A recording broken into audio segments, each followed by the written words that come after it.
long couple of Good days, evening. I was waiting. Where's my gavel? Good evening.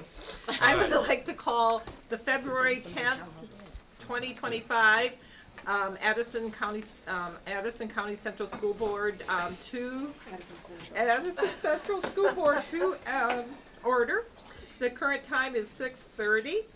And as our normal practice, we're going to do introductions, and we'll start with Jason. Jason Chance. Jamie McCallum.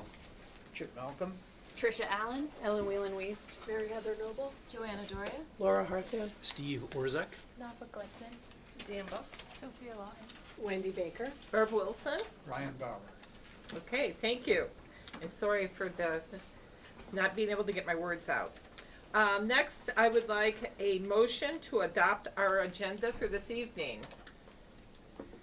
move to adopt the agenda as printed. Okay, can I have a second? second. Any discussion? Seeing none? All those in favor of adopting the agenda as printed, please indicate by saying aye. Aye. Any opposed? Any abstentions? Okay, the agenda is adopted. Now we come to our first public comment period. And I just, want to encourage folks that we welcome public comments at each of our board meetings, and that we limit them to 3 minutes per person. And citizens are called on to make their statement by myself. And please, public comments need to basically not be regarding personnel, student, or legal matters. And it's not designed as a discussion, but rather for an opportunity for us to hear what you have to say. So, is there anyone in the room that would like to make a public comment? How about online?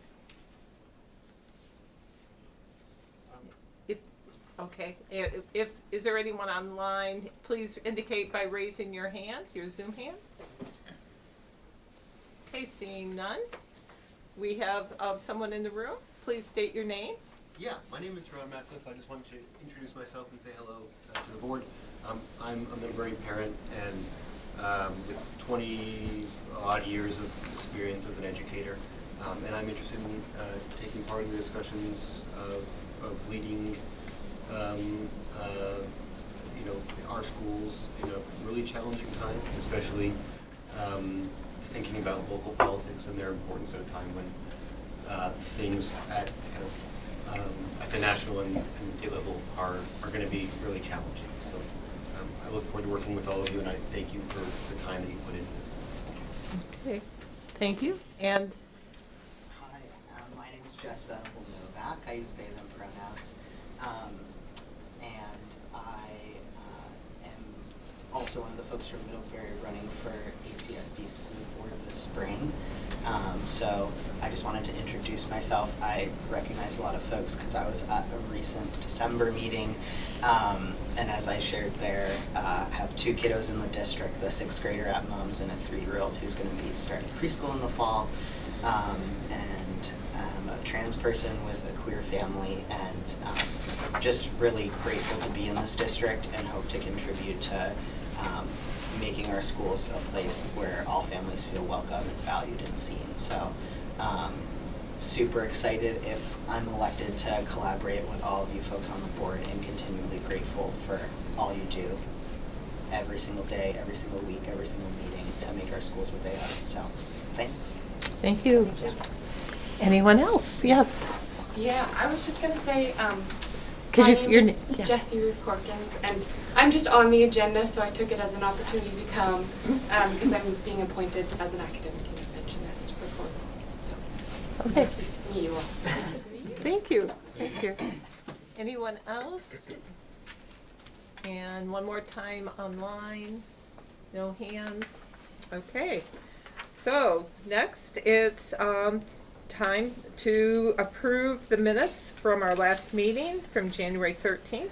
Can I have a motion to approve the minutes? Jamie? Sure. And a second? Second.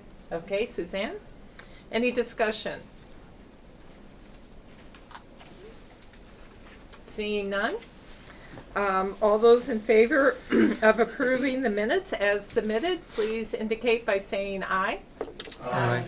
Any opposed? Any abstentions? Okay, the minutes have been passed. Moving right along, it's approving our ACSD bills. I'm gonna turn it over to Chip. There was one set of bills that Jason and I read on the 27th of January.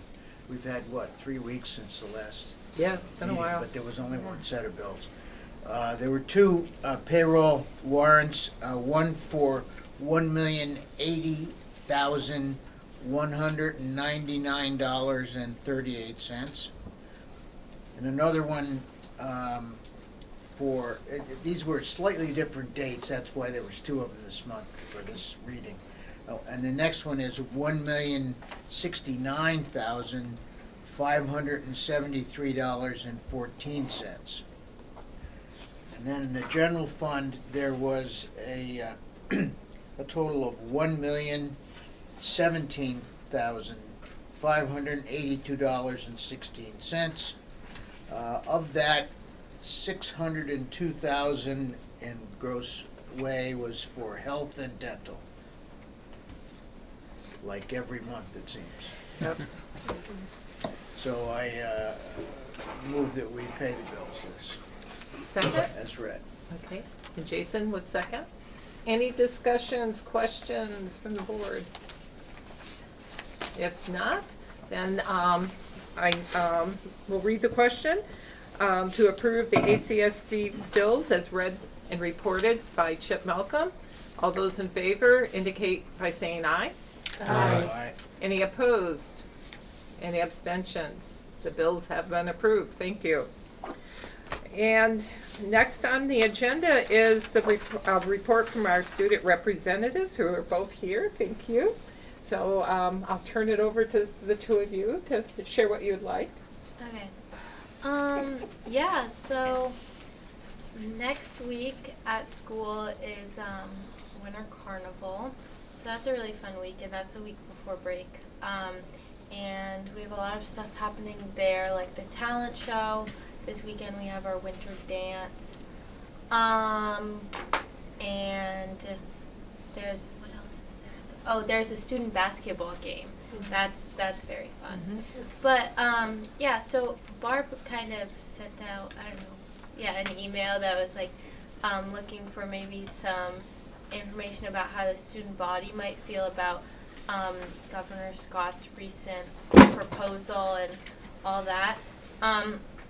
So I can kind of just, I guess, provide feedback directly that I've heard from people. A lot of what I've heard is, one is that it's kind of, there's not a whole lot of maybe good ways for people to get informed, so people don't really know exactly what's happening or how it might work, and why it's happening either, because I guess from the student perspective, it's that everything seems to be working really well. Like, a lot of the things people are saying is like, nobody needs that, and like, why change it when it's working?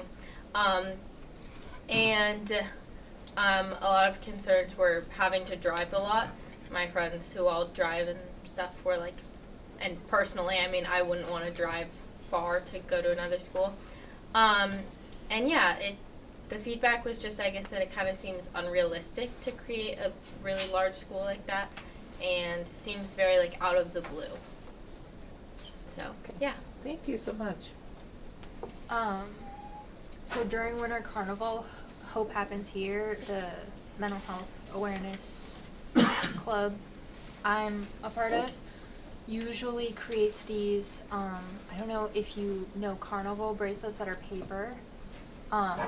We have blank ones, and people would write kindness messages, and they would just give them out to as many people as they want. So that's something that Hope Happens Here sort of does during Winter Carnival. And we do that based on, like, I don't know if it's based on it, but there was a survey that, I don't know, TAs did, and it was that, like, how stressed are these ages, in like the 9th, 10th, 11th and 12th, there was like percentages, and it seemed that like the older grades were a little more stressed than the younger grades, and that's to be expected, I guess. And then the IB diploma ceremony just happened, and that's pretty incredible, I guess. Yeah, that's me. Thank you. That's the story. Any questions for our student reps? And you guys can participate in the agenda item we have later as well, when we are talking about the governor's proposal. Next, I would like to turn it over to our superintendent, Dr. Baker. Thank you. Before we do personnel appointments and resignations, I just want to express gratitude that Matt is back full-time. So that is very, very excited about that. He might have worked 2 weeks in the first week back. So that's great. And also just some appreciation that Nicole McTavish is joining us tonight at my invitation, given that, you know, we're talking about the governor's proposal, and there are some specific pieces related to CTE that I'm not as well versed on. So I appreciate her willingness to come out tonight, just to be here in the event that it serves you. The first action here is relative, of course, to personnel appointments and resignations. And since Jessie Ruth Corkins is joining us, I could say that Jessie is a great example of the number of people who really want to work for ACSD and go to exhaustive lengths to ensure that the AOE says that it's okay to do so. And I'm really, it's Jessie has actually been working at the Cornwall School, you know, since October, I think, right?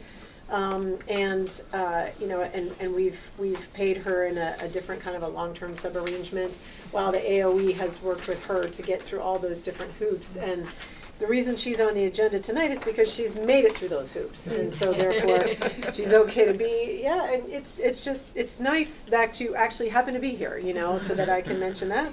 The other thing I want to mention about this list is that the association has just made sure that its membership knows that if you were planning to do something else at the end of this school year, such as teach in a faraway place or move somewhere with your family or some other life change that just is naturally happening, that putting a resignation in the month of February might be helpful, you know, so that you know, other folks that might be, you know, in the beginning of the seniority pool, right, have less things to think about, you know, and fewer things to think about. So you will see a longer list here maybe than you might normally see in the month of February, and that is connected to that, just to make sure that everything is done in the way that it needs to be. So you have some folks on this list who have spent a long time contributing to this district and have also maybe not been here a long time, but have contributed to some new programming in the district in different kinds of ways, like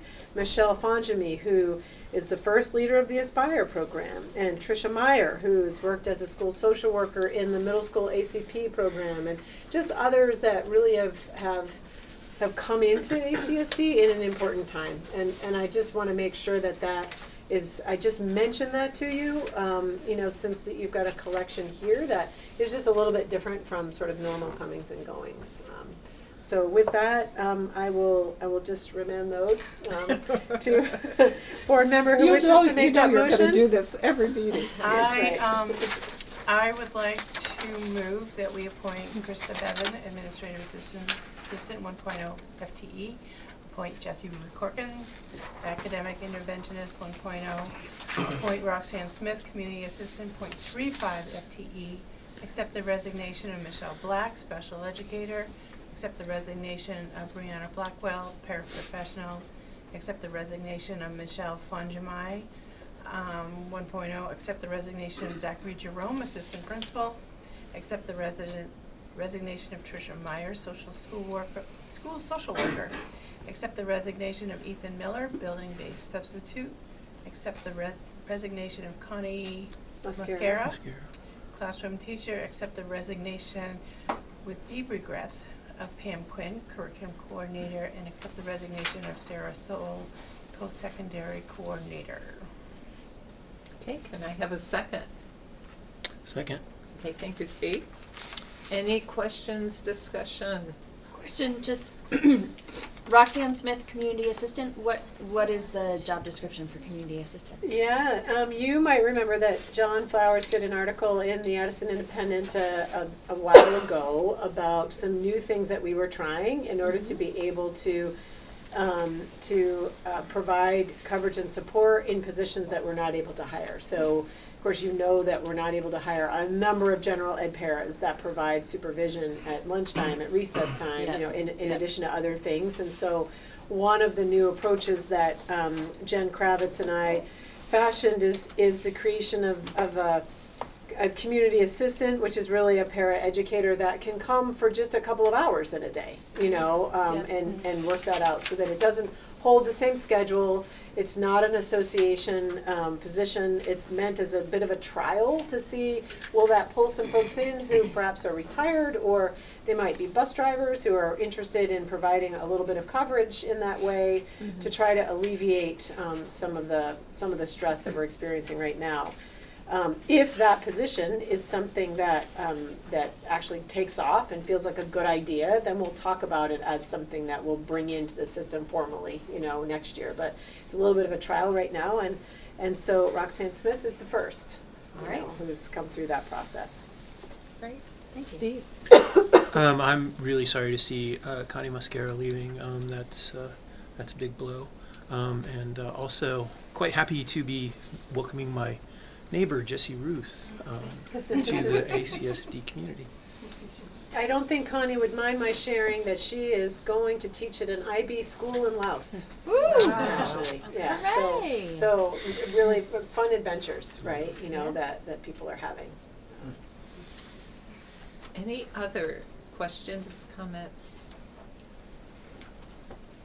All right, so I'm not going to read the entire motion that Suzanne did for us, but I will ask for all those who would approve the personal appointments and resignations as read by Suzanne and reported on your agenda.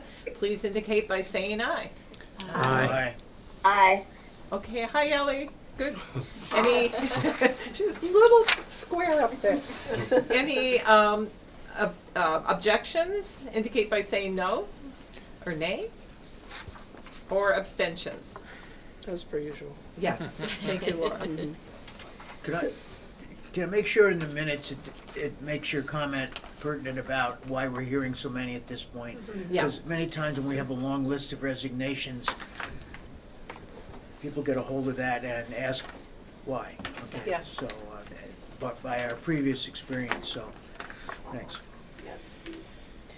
So the next part of the superintendent's report is just an update for you and for the public relative to the request to remove some books from the Mary Hogan classrooms relative to instructional materials. And you remember we talked about that in end of November and December relative to policy D23. And so so through the months of December and part of January, the person who requested that the committee's decision to keep the materials be appealed, and I shared the committee's document, you know, with the family that was requesting the appeal, and we had conversation related to that resulted in the family withdrawing the desire to appeal the committee's work. And what's important about that is that I think it's fair to say that really what we talked about most was the process that a school goes through when there might be instructional materials that come into conflict with a sincerely held religious belief or something of that nature, that's important for us to be able to work through together. And And I think, you know, we've learned something as a system from this experience. And, you know, there were, as you know, members of the community that felt very impassioned about all aspects of this circumstance. And people were heard, I think, in the process. And the teachers have learned some things to think about, you know, and we've moved forward in different ways because this has come up, even though, you know, there's no further challenge to the instructional materials.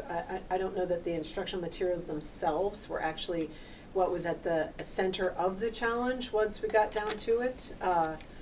It was really more learning about what's important for young children, and also talking about how we just work through these things as a system when this kind of thing comes up. And so I just wanted to update you about that, and you know, and give you the opportunity to ask any questions that you might have about that as part of my report. Okay, Ellen first, and then Steve.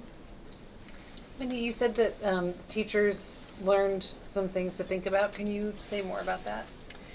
Well, in Vermont, there are many things that parents cannot opt out of in terms of instruction, and health curriculum is one of those things. And so really kind of distilling the degree to which you know, gender identity and the health curriculum go together, don't go together. You know, that took some parsing out, and the realization is that you know, the health curriculum does not apply to conversations about gender, whether it's non-conforming gender roles or transgender identification. That's not part of the health curriculum. And I think our initial response was that all students need to be part of that, you know, experience. And really, all students, we as a district have a responsibility to help students understand the world around them,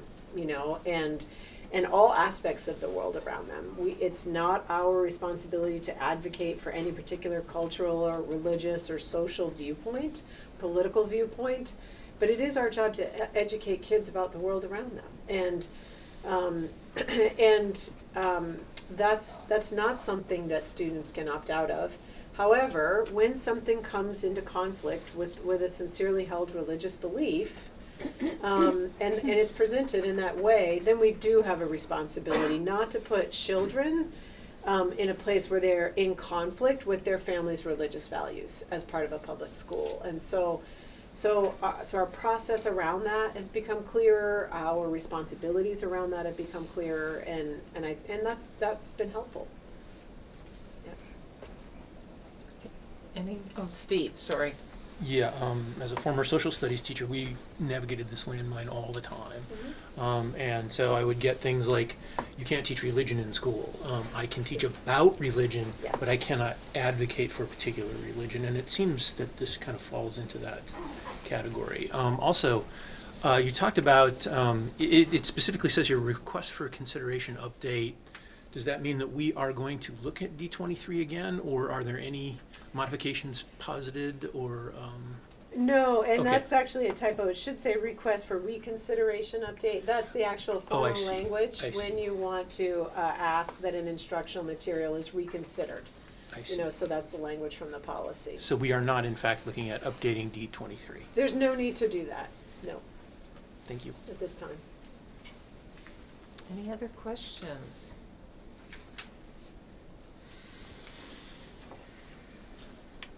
Chip? I would think this is a good test case, though, only because this is not going to go away. I don't mean this situation, but the political balancing of what parents are responsible for in their child's education and what the system is responsible for. Mm-hmm.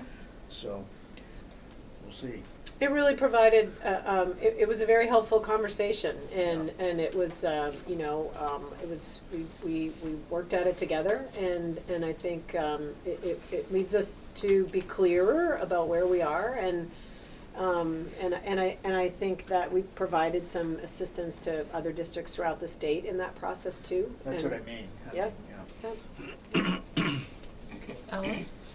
think to your point, Chip, just looking ahead or anticipating what future conversations along these lines might look like, I'd be interested, and maybe this would be appropriate, Jamie, I don't know, in the policy committee, but I'd be interested in learning more about the concept of it's our obligation to teach kids about the world around them. And so therefore, as Steve is saying, like not advocating for any particular viewpoint or experience, but we're educating kids about the world as it is and the people who inhabit that world. And then the idea of a sincerely held religious belief. And I'm just curious, and I would like to learn a lot more about how a sincerely held religious belief is defined and explained, if and where that comes into conflict with different materials or different curricula that teach kids about the world around them. Because I can see potential for really broad definitions of a sincerely held religious belief coming into conflict with our efforts to teach kids about people and the world. So just something to consider in the future.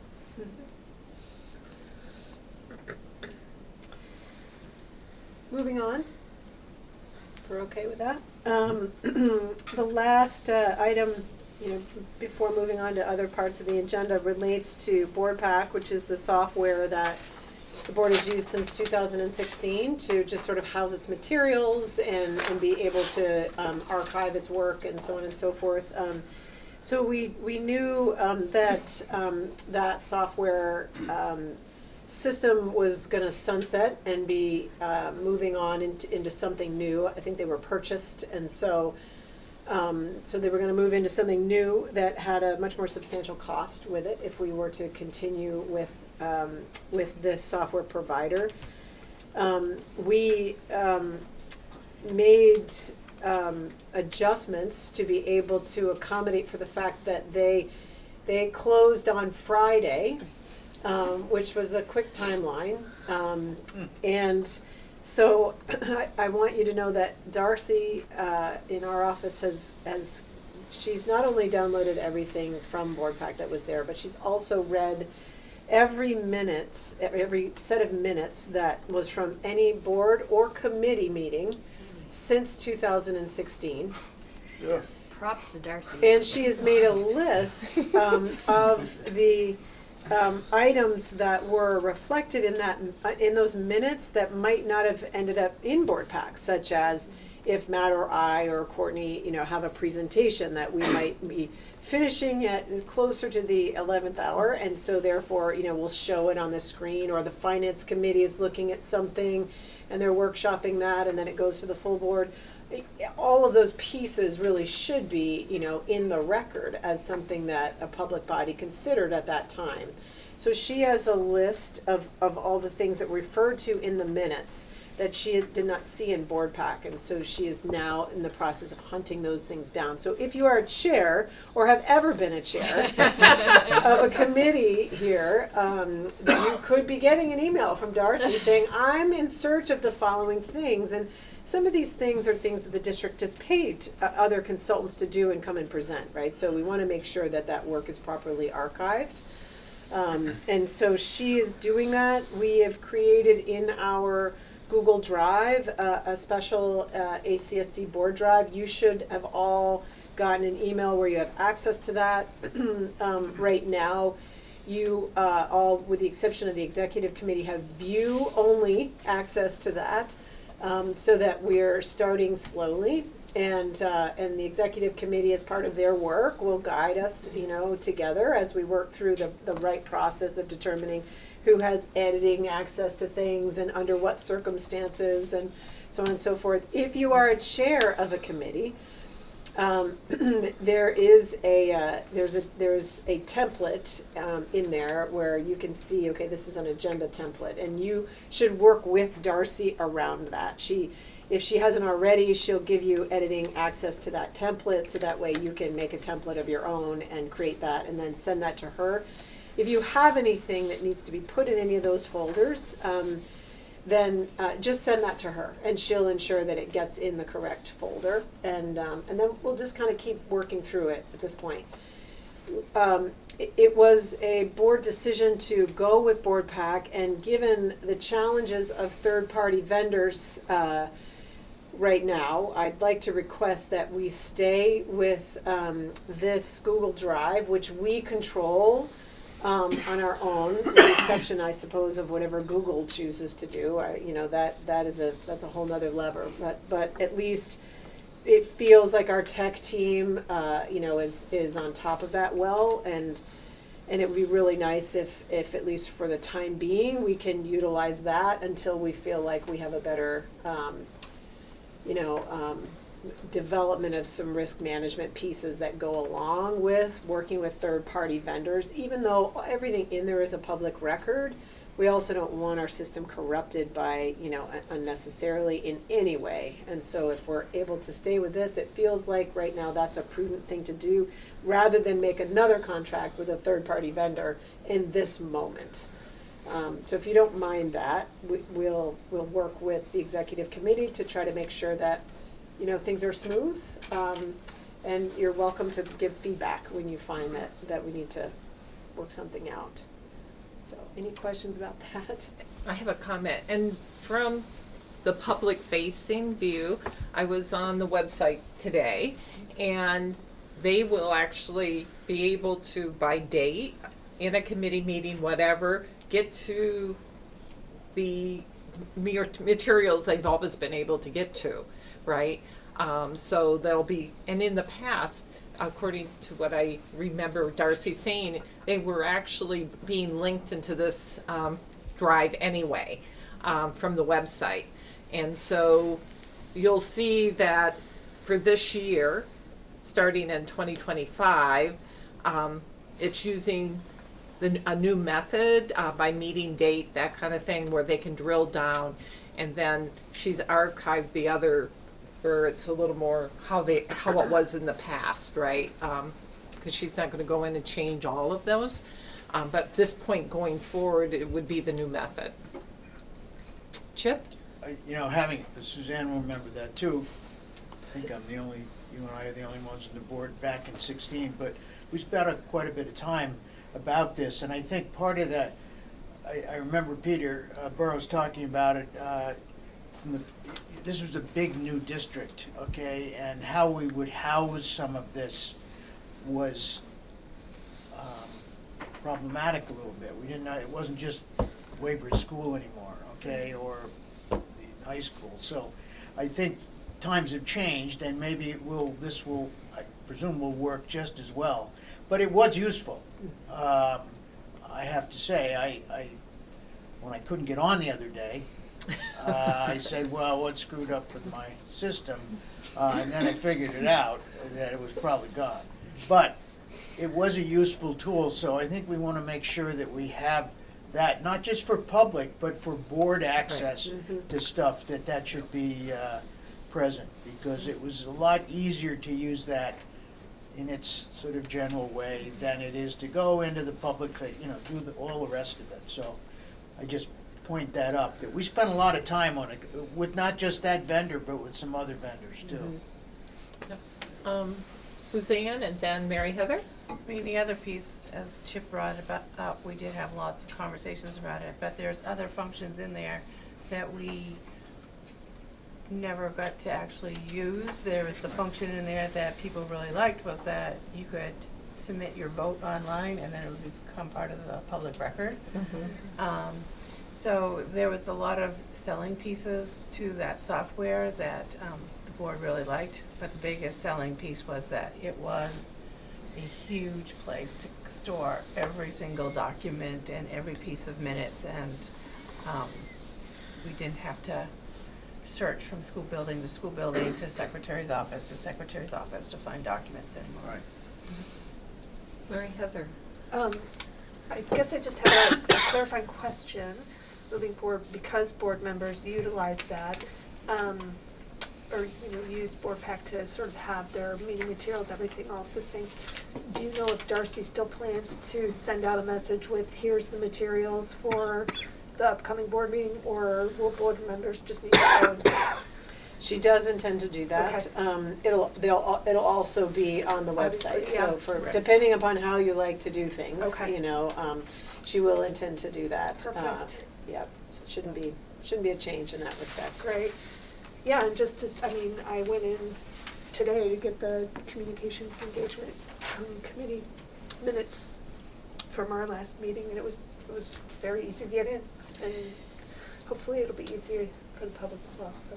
I think what will be interesting is that you can, in Google Docs, you can search very easily. Right. You know, so you could, oftentimes it's hard to remember what something was called, but it was the transportation report, right? Or the you know, something that happened 3 years ago, and if you can put those search terms in Google, it will really facilitate actually very friendly searches, and I think you know, that's something I think that could be very helpful.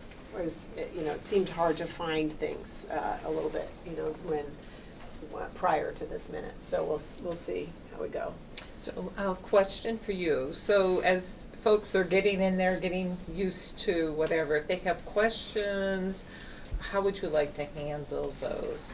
I think if you have questions related to that, then reach out to Darcy, and she'll be happy with that. If you have advocacy points, like, hey, I'd like to have all board members have this permission, you know, that permission, then I think the executive committee is the best place for those, you know, and then we'll work with the executive committee to get the right thing, you know, so that board members feel supported, and yet we also are clear that, you know, the public record is well maintained, so that, you know, there's not an editing access beyond a certain point, and, you know, it feels like there's good integrity in the documents themselves. Yep. Steve? When we adopted Boardpaq, there were several training sessions. Now that we're doing it the new way, is there any thought about doing that? We have at least 2 new board members coming on that will need training on how things are done in that way. So may I suggest that we organize some sort of training around that? That's a good point, thank you. Yeah. That's all I have. Okay, well, thank you so much.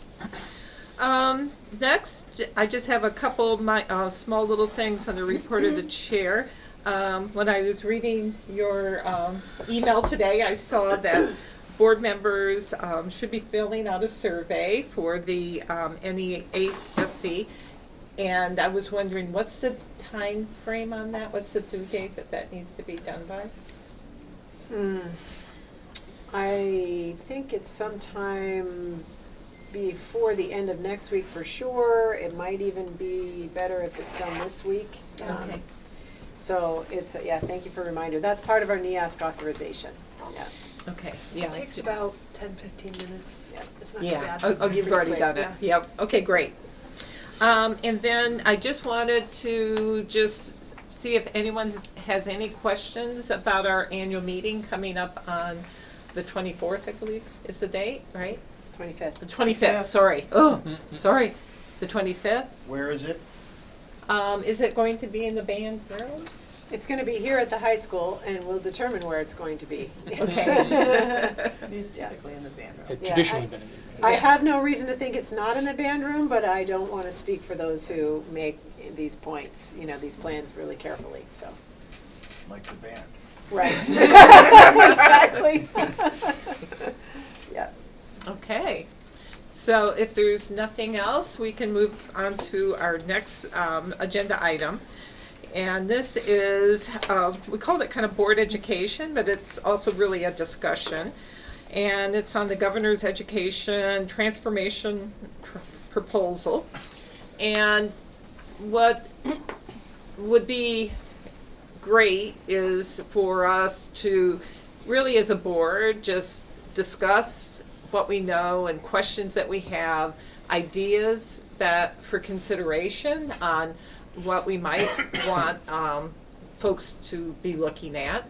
It so happens that on the 17th that our Addison County reps that are on these key committees on the Senate as well as the House will be meeting with the local superintendents in Addison County and they've invited board chairs, business managers as well. And so I would be happy, with Mary Heather's help, obviously, because she writes really good notes, to accumulate what we actually came up with here. And if you think of something later, definitely just send it to me as well, so that we can start to accumulate this, and we can, as a board, could even decide at some point down the road, do we want to send a letter, to the various committees with our position as well.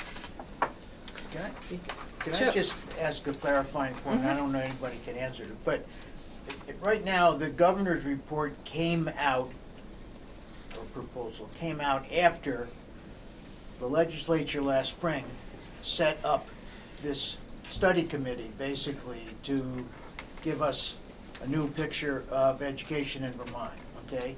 So there's sort of these two tracks going at this point, not on the same time frame that I can determine. And I guess I'm a little confused on that, because some of us came and basically not testified, but gave our opinions to those members that were here. And then they were going to make a report, I thought, by the end of January. They did. Did they? It was Okay, December. I haven't seen that, but I mean, I guess, am I right in all of this at this point? So both of these are in flux, but they're in a very different place as far as the amount of press that one's getting versus the other. Yes. Yeah, Megan Roy testified in the House Ed Committee last week relative to the status of the commission, and I think, her testimony, which I watched, chronicled that very challenge. It feels as though the governor's proposal has upended the charge that the commission was given by the legislature, and I think the overall concern about that is that the commission was operating, in the public eye, having meetings in every county, as was evidenced by, their coming here and so on and so forth. And so it was their understanding that they were to hash some of these things out.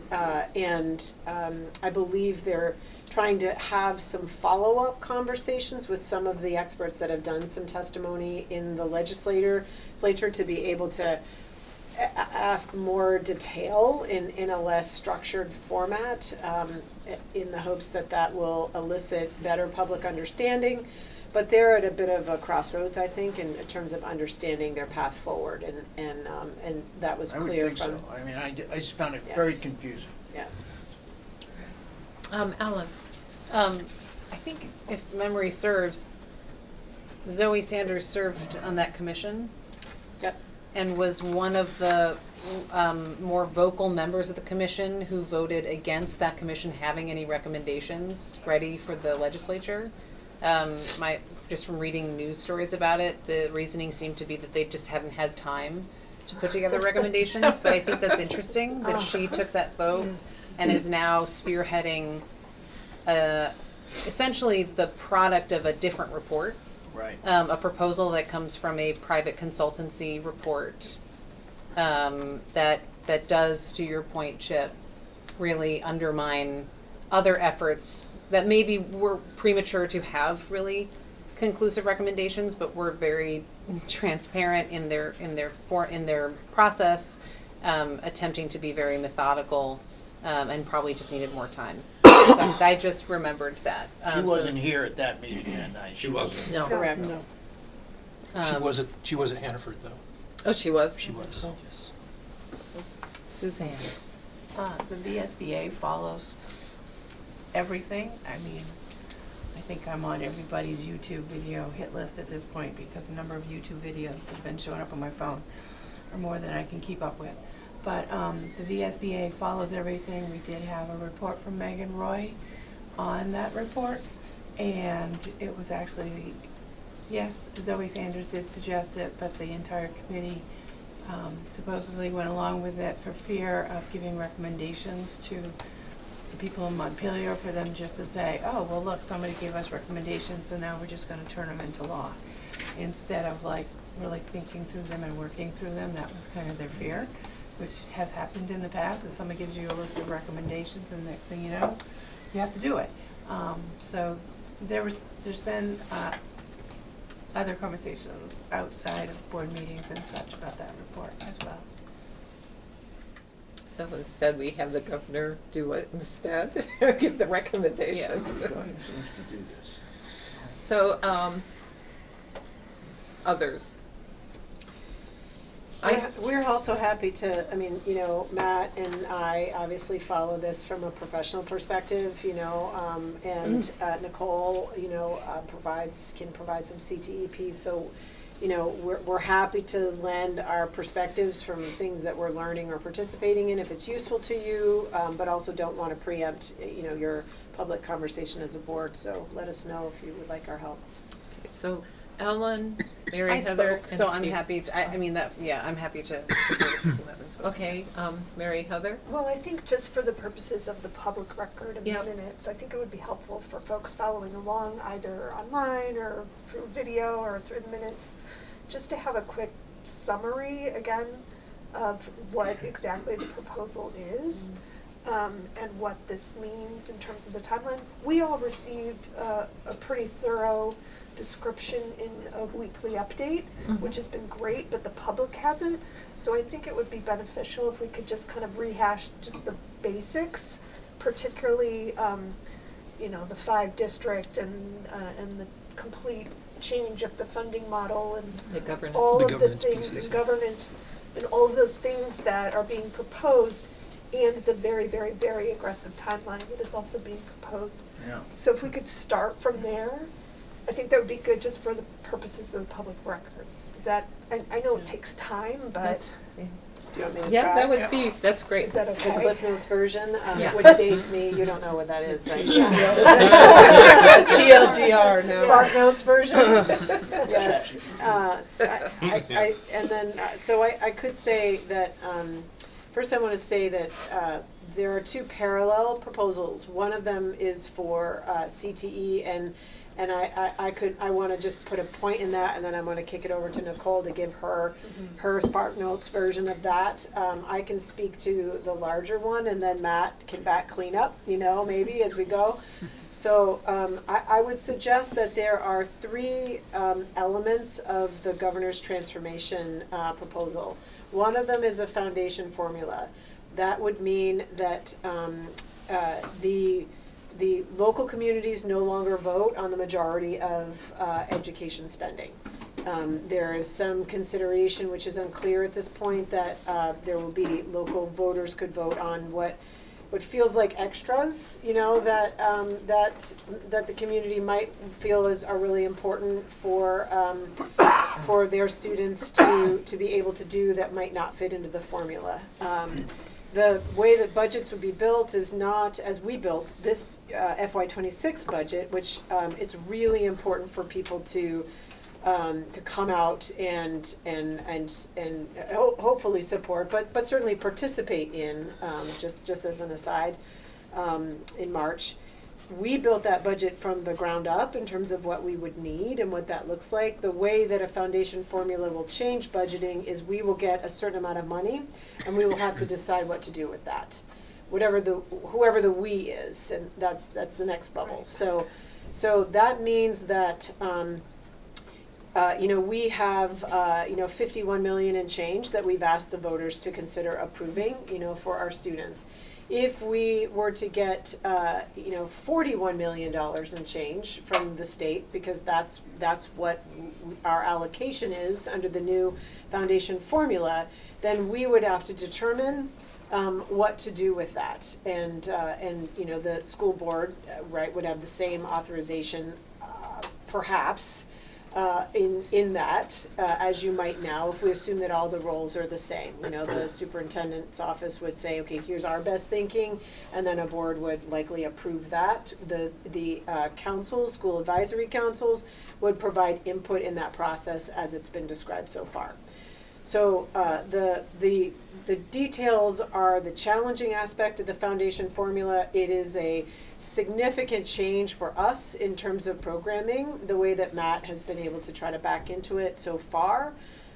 Even if you took out our entire district expense and you took out and you put every one of our students into as few schools as possible without incurring construction capital costs, you know, we're still millions of dollars of programming that we have not yet covered. So we're looking for, you know, what's missing. There are things like like an activities director at the high school. That's not on anybody's list. So we're trying to figure out, okay, do we have that? You know, do we have athletic directors in this model? And what does that look like? So those are the details that superintendents are working through, and with the, you know, and business managers who are just trying to kind of comb through what is this actually looking like. The next bucket in the proposal is around governance. What the press has covered is that there is a recommendation that we go from 119 school districts, which represents 52 superintendencies, because there are many who are still in the supervisory union model, which Addison Central used to be in. They did not convert over in Act 46. That's how you get to the difference between 52 and 119.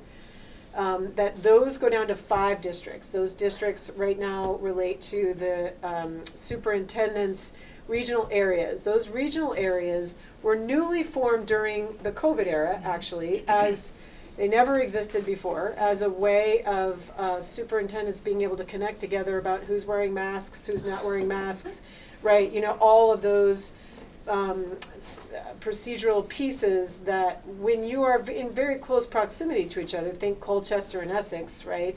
One's doing one thing, the other's doing the other thing, and that is a challenge. So the governance model that's proposed is that we go to 5 districts. So we would be part of the Champlain Valley district, which is the largest. It's scheduled to be about 34,000 kids. I don't know, I'm estimating 70-something schools. I haven't done the exact count relative to public schools at this point. So the interesting thing about that is that the district model, staffing model that's proposed is the ideal model for a 4,000 student district. It's not that far off of what we currently have, even though we call the positions a little different, because in order to manage a close to 2,000 student district and go from that to a 4,000 student district, you don't have to add a lot more staff. You reach a point where you're able to manage, you know, all the payroll and the accounts payable and so on and so forth. And adding another layer to that doesn't necessarily cause you more staff. So the 4,000 student district is the efficiency point according to the consultants. For 34,000 students, we've just multiplied that district staff by the number of times that goes into 34,000 to come up with that's how many district staff we have. So one worry people have had is, okay, are there no assistant superintendents, you know, at all here? What is this really looking like? And so that's the feedback around that. There's 1 school board related to that. Right now the proposal is 5 school board members. For Franklin County, which is, you know, the farthest away from us is Richford, all the way across, down, scooping up Grand Isle. We are the southernmost point. So there would be 1 school board of perhaps 5, maybe 7 people who would be, you know, being elected by a proposal that sounds like wards, you know, so there would be some portion of voters established in some way. That's unclear right now as to what that would look like. The state board is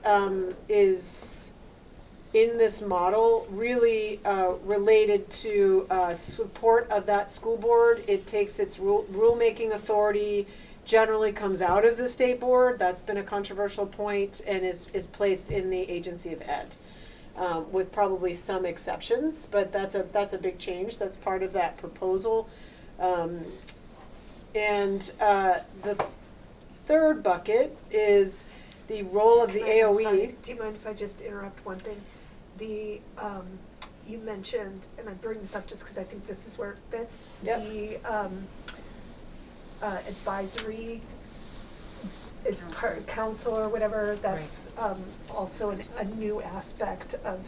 It is, although they have no authority. Right. So, Nor I mean, power, I nor didn't put them in the governance section because They're a there's no teacher authority. association. Other than the board Um, is supposed to create the policy and figure out what these people are doing, I think. Right. Yeah, I mean, they're under the kind of. But that is the quote unquote Yeah, they, local representation. yeah, Yeah.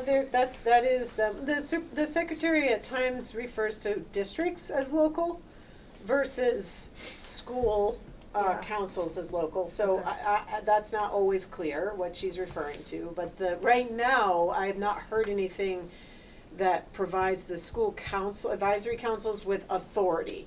Right.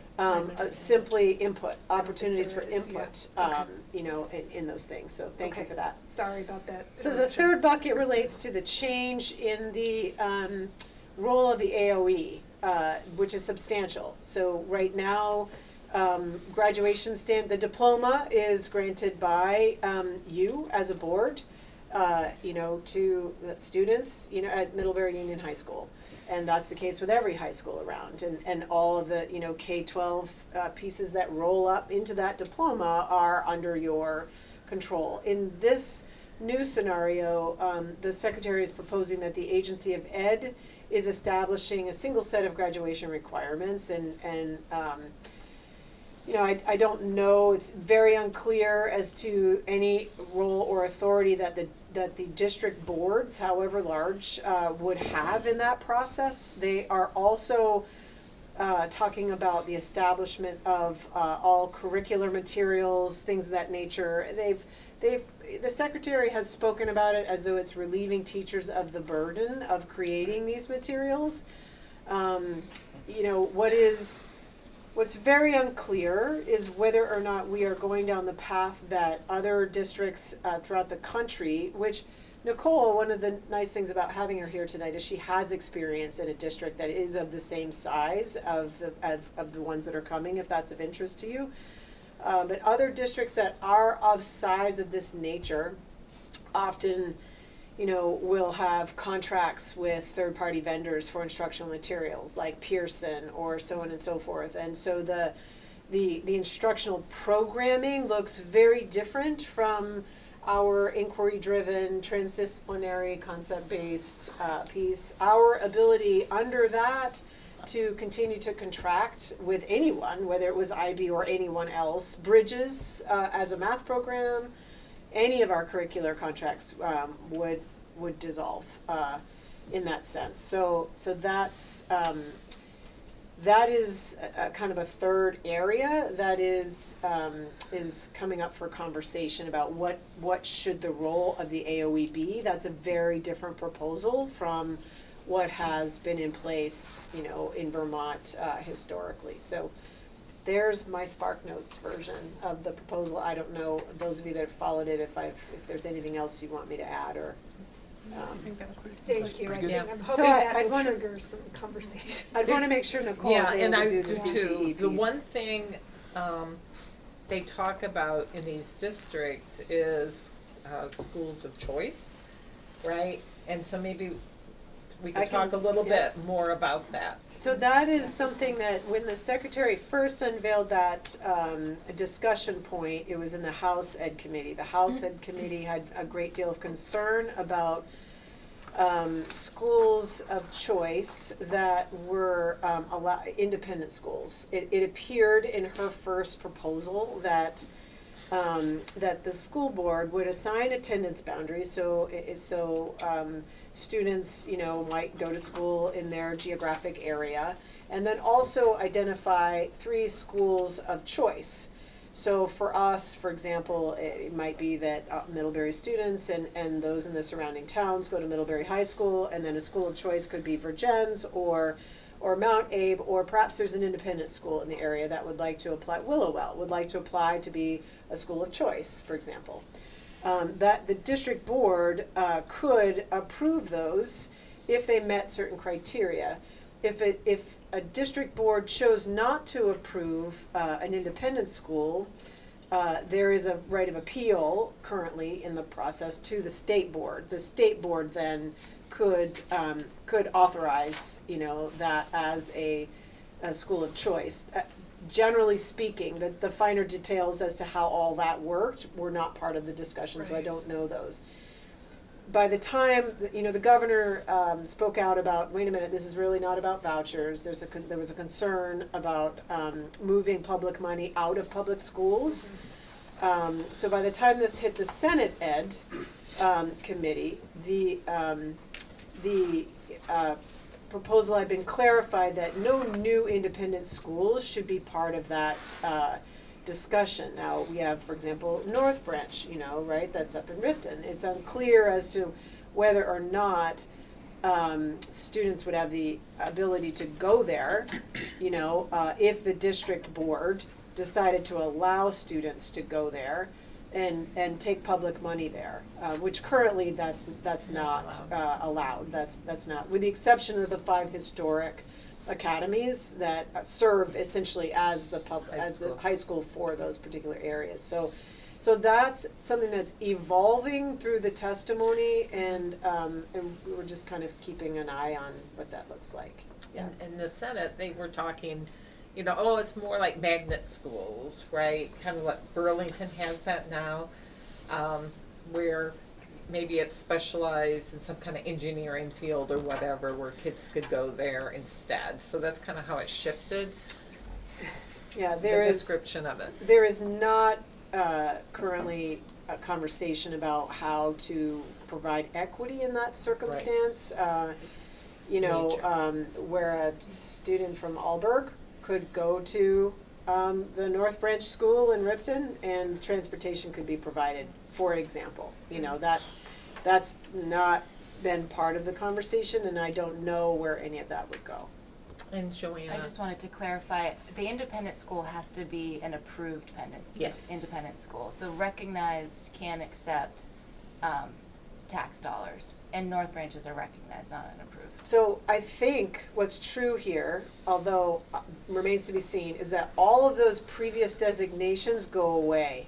They have to. And now, if we use North Branch as our local example, right, then, or Willowell, so they would need to meet the AOE would say this is the criteria for being able to accept public money. Those schools would need to demonstrate they meet that criteria to the school district board. The school district board would make a decision as to whether or not to allow those schools to be schools of choice. And their decision on that is final if it's allowed. If it's not allowed, then the state board can hear the appeal, and then that's allowed. So I think in this scenario, we're changing our definitions entirely. There may not be any more approved independent schools short of the district saying, yes, we see that you meet the criteria and we are ready to have you be a school choice school. So that remains to be seen how that works out. There was also a really great YouTube webinar last Friday, Thursday, maybe I watched it Saturday, I don't know, it's too many.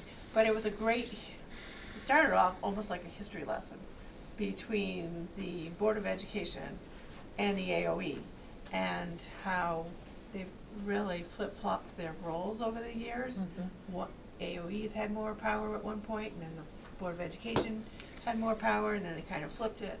So it was a great history lesson for everybody in Montpelier, because a lot of people there, when they got done talking, were like, oh, we had no clue. But you guys have kind of flip-flopped roles back and forth. So it was quite interesting. I didn't know that they had flip-flopped so many times, but it was good to hear. Yeah. Yeah, so, Nicole? real quick, I yeah. just have a couple questions, but it can happen after. Okay. Fine, go ahead. It's your meeting. So with the foundation formula, and maybe this is something Matt will talk to and Nicole, but there is a cap on how much extra can be spent, right? When you said there might be special things that a local community wants to have the program wise, do you so there's I know that all of this still needs to be built, but do you have a forecast about how that foundation formula would compare to our 51 million? And it would be less because you guessed it was 41. Well, but- yeah, it's remember we're building spreadsheet models to try to back into everything we can, and I think we're finding that we're millions of dollars off, and right now, and Right. there's so much that's not clear. For example, in career and tech ed, we budget a certain amount, per tuition based on the tuition that's set based on our 6-semester average. That amount is supposed to then go from 34,000 to 25,000 less. What is it, Matt? 5,200 we keep or something of that nature, right? So then the career center is actually going to end up getting maybe $19,000-ish. We're not entirely sure. That might mean that we're spending less on career and tech ed. So that's a net plus. And then we don't know where the activities director is, right? Athletic director. So that's a problem. We might end up with, as much as $9 million less as a whole, right? So that might change next week depending upon what's now showing up and what's not, what changes. And so I think, I don't know, Matt, if there's anything else you want to add, but the model setting that up is really the important work right now. Yeah, like you said, the formula hasn't come out yet. We haven't had any kind of formal instruction on how you're going to take what we've been using for our ed funding formulas and crosswalk them into what the foundation formula would yield for ACSD. Especially given the fact that ACSD might not even be the entity anymore, right? It might be like this mega district.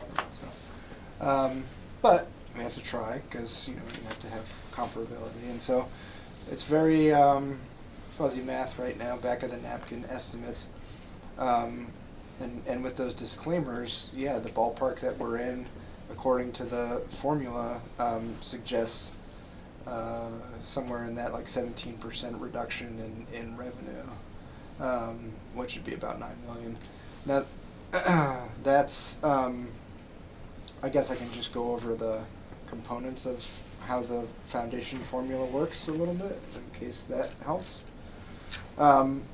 Because it's similar to LTWADM in a way, but also different. So the first thing, the first piece of the foundation formula is $13,200 per pupil, whether you're a pre-K student or a high school student, doesn't matter. The way that they got to that $13,200 is through the PICUS report, which created a ideal school size and staffed it accordingly along, they call it the evidence-based model, right? So this model school, model staffing, model pupil count created the 13.2 base amount per pupil.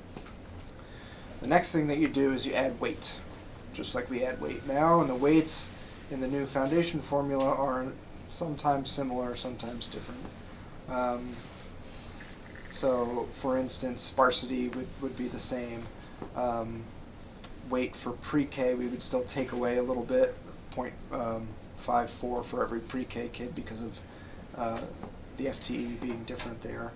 The weights for English language learners and students who qualify for free or reduced lunch would both go down a little bit, so we get less weight for those students. And the calculation changes. So we're no longer using a direct cert calculation. We're using back to a free and reduced lunch calculation. So because universal meals is gone. Yes, Right. because universal meals is gone. So just an important contextual piece. Sorry. A new weight comes in for CT, and that's an additional 1.3 that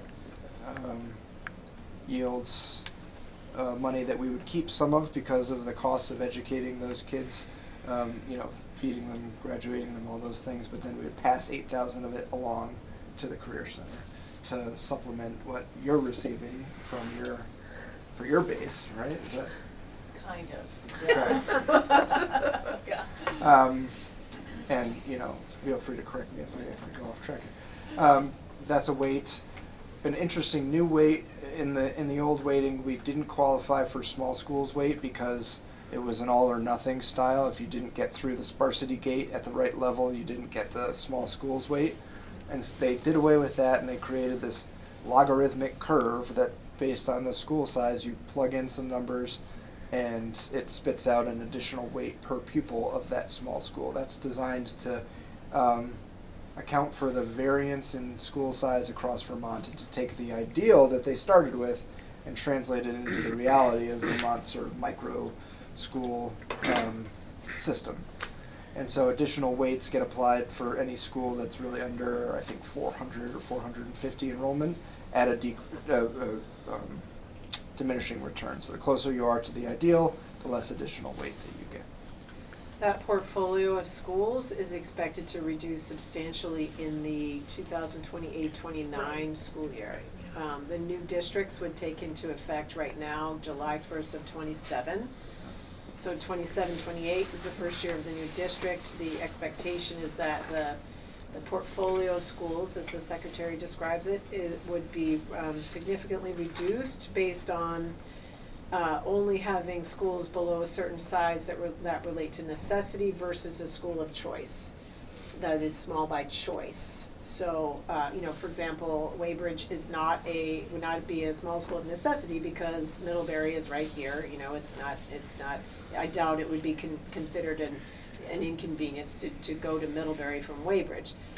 Different from Canaan, which is an hour and a half from any other school. Their school will likely remain small by necessity because there's no other way for them to get through that. So that is supposed to be taking place in the 28-29 school year. So this weight that Matt is speaking about that relates to the smaller schools is intentionally meant to temporarily stage us into the place where schools, only small schools by necessity remain.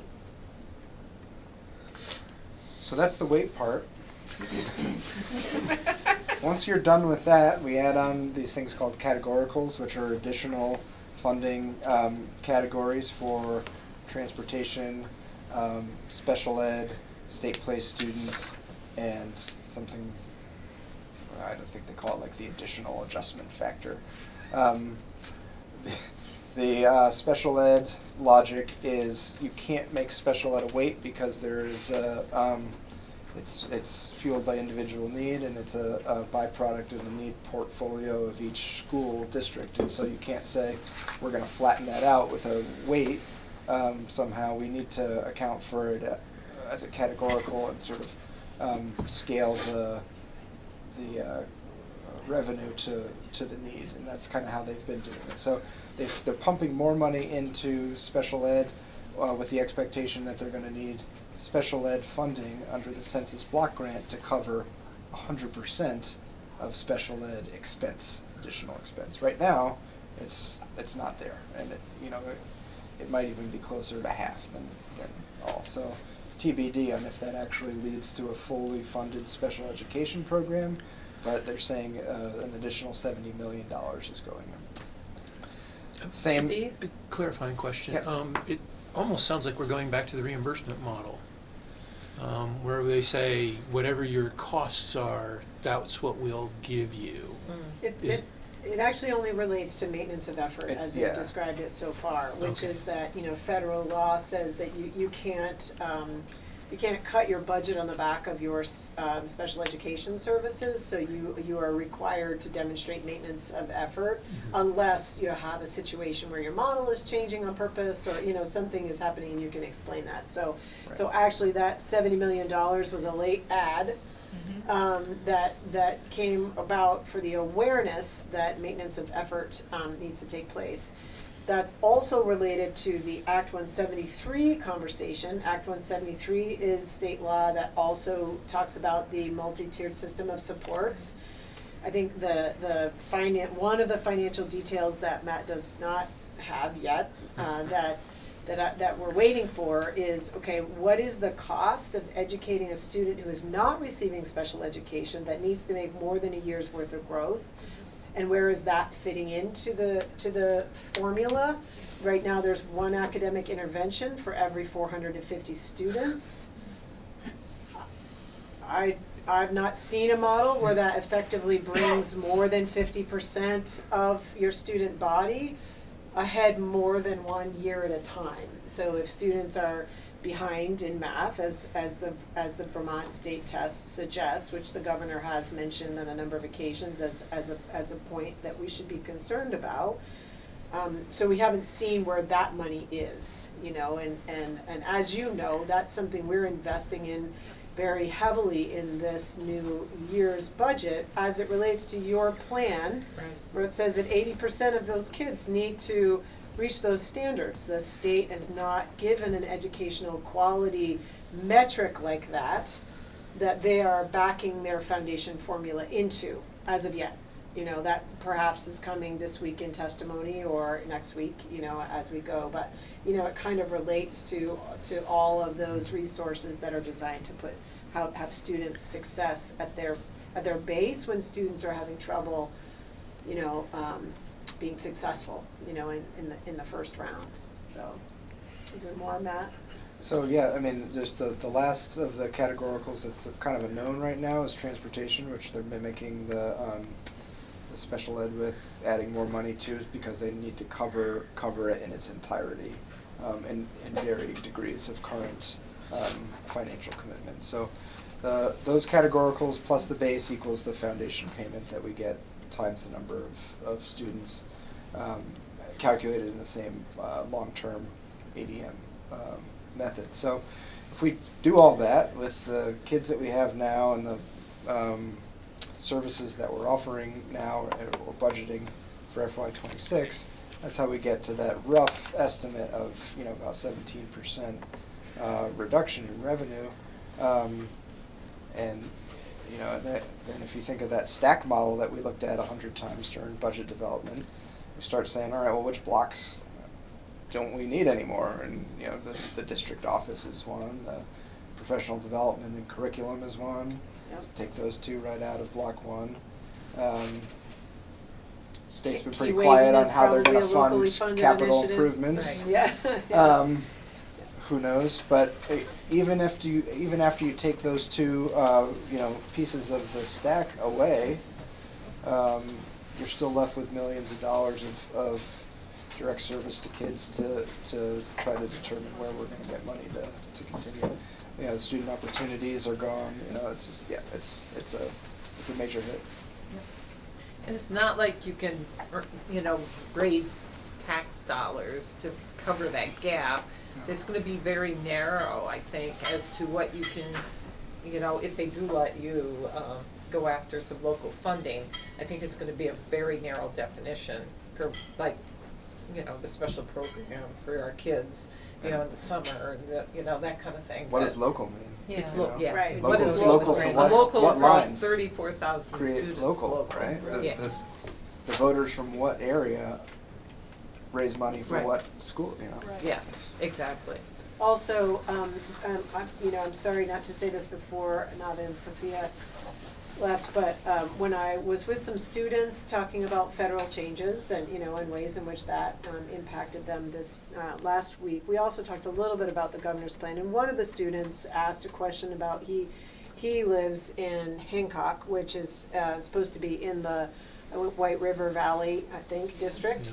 So he said, so does that mean that I would still be able to come to Middlebury Union High School? And I said, well, I'm not sure. I said I believe the way it's set up right now, the school board that is governing that entity would have to designate Middlebury as a school choice school, and I don't know the likelihood of that or how that all would work, that would essentially send dollars out of that district into another district. I don't know how much comes into play with all of that, but those were the kinds of things that students, were beginning to ask around that, and I have let Caitlin know that I'm happy to come back, and hear more things specifically around the governor's proposal as we get going for them. That is interesting about Hancock, because when we, 2015, 2016, when we went to the state and presented our district,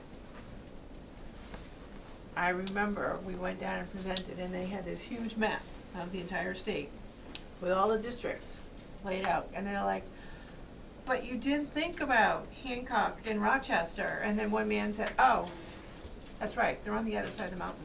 Never mind that question. And on we went. So, but there was one point where they thought we should have sucked them all over our way across the mountain, but. Couple more questions, and then I'd love to give Nicole an opportunity as well. I'm gonna let Jamie, you had your hand up, go first, because others have. Steve too. I know, he hasn't asked a question yet, and then, Okay. Sure. Sure. I'll go to Steve and. So, of all this, that I have sort of two questions. One, a very easy one. The first is I get the impression that people were surprised by this, and I'm curious if you had any idea that this was coming down. You pay attention to what goes on there, and I try to do. I read my emails and talk to people, that's the first one. The second one is, of all the things that seems most shocking about it, I guess the timeline seems to be one of the most intense to me. And I'm just trying to gauge how realistic, we spent 6 months talking about D6, right? It's yeah. That's, it's pretty small potatoes compared to this. And I'm wondering what the timeline seems like to you. Do you think it sounds realistic? No, no, and I think that's probably a commonly held belief among superintendents. Okay.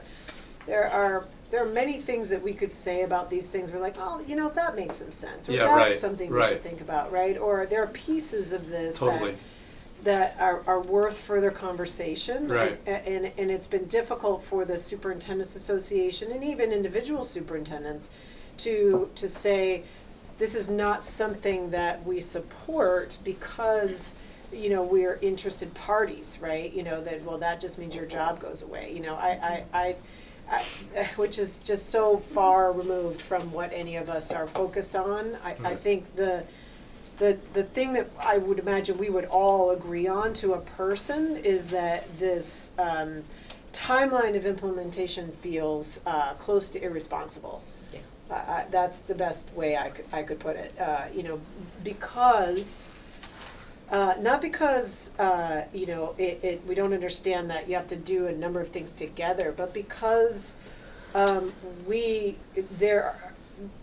appears that these discussions and these details are being developed in real time, on the fly, Right. with people who are either not on the ground or who are inviting people to discussions in policy sprint teams where they're asked not to share information from that, or Right. the information it's not within the public eye. It's Right, not. right.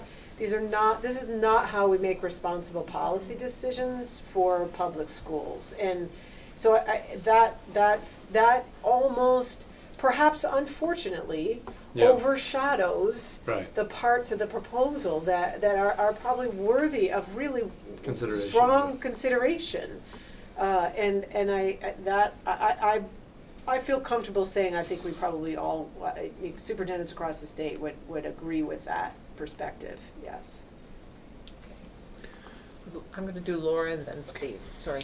I just want to point out that at the same time that they're talking about spending less money, they're also talking about paying Isn't teachers it? more, which Yes. doesn't seem possible, given what limited details have come out for the budget part of things.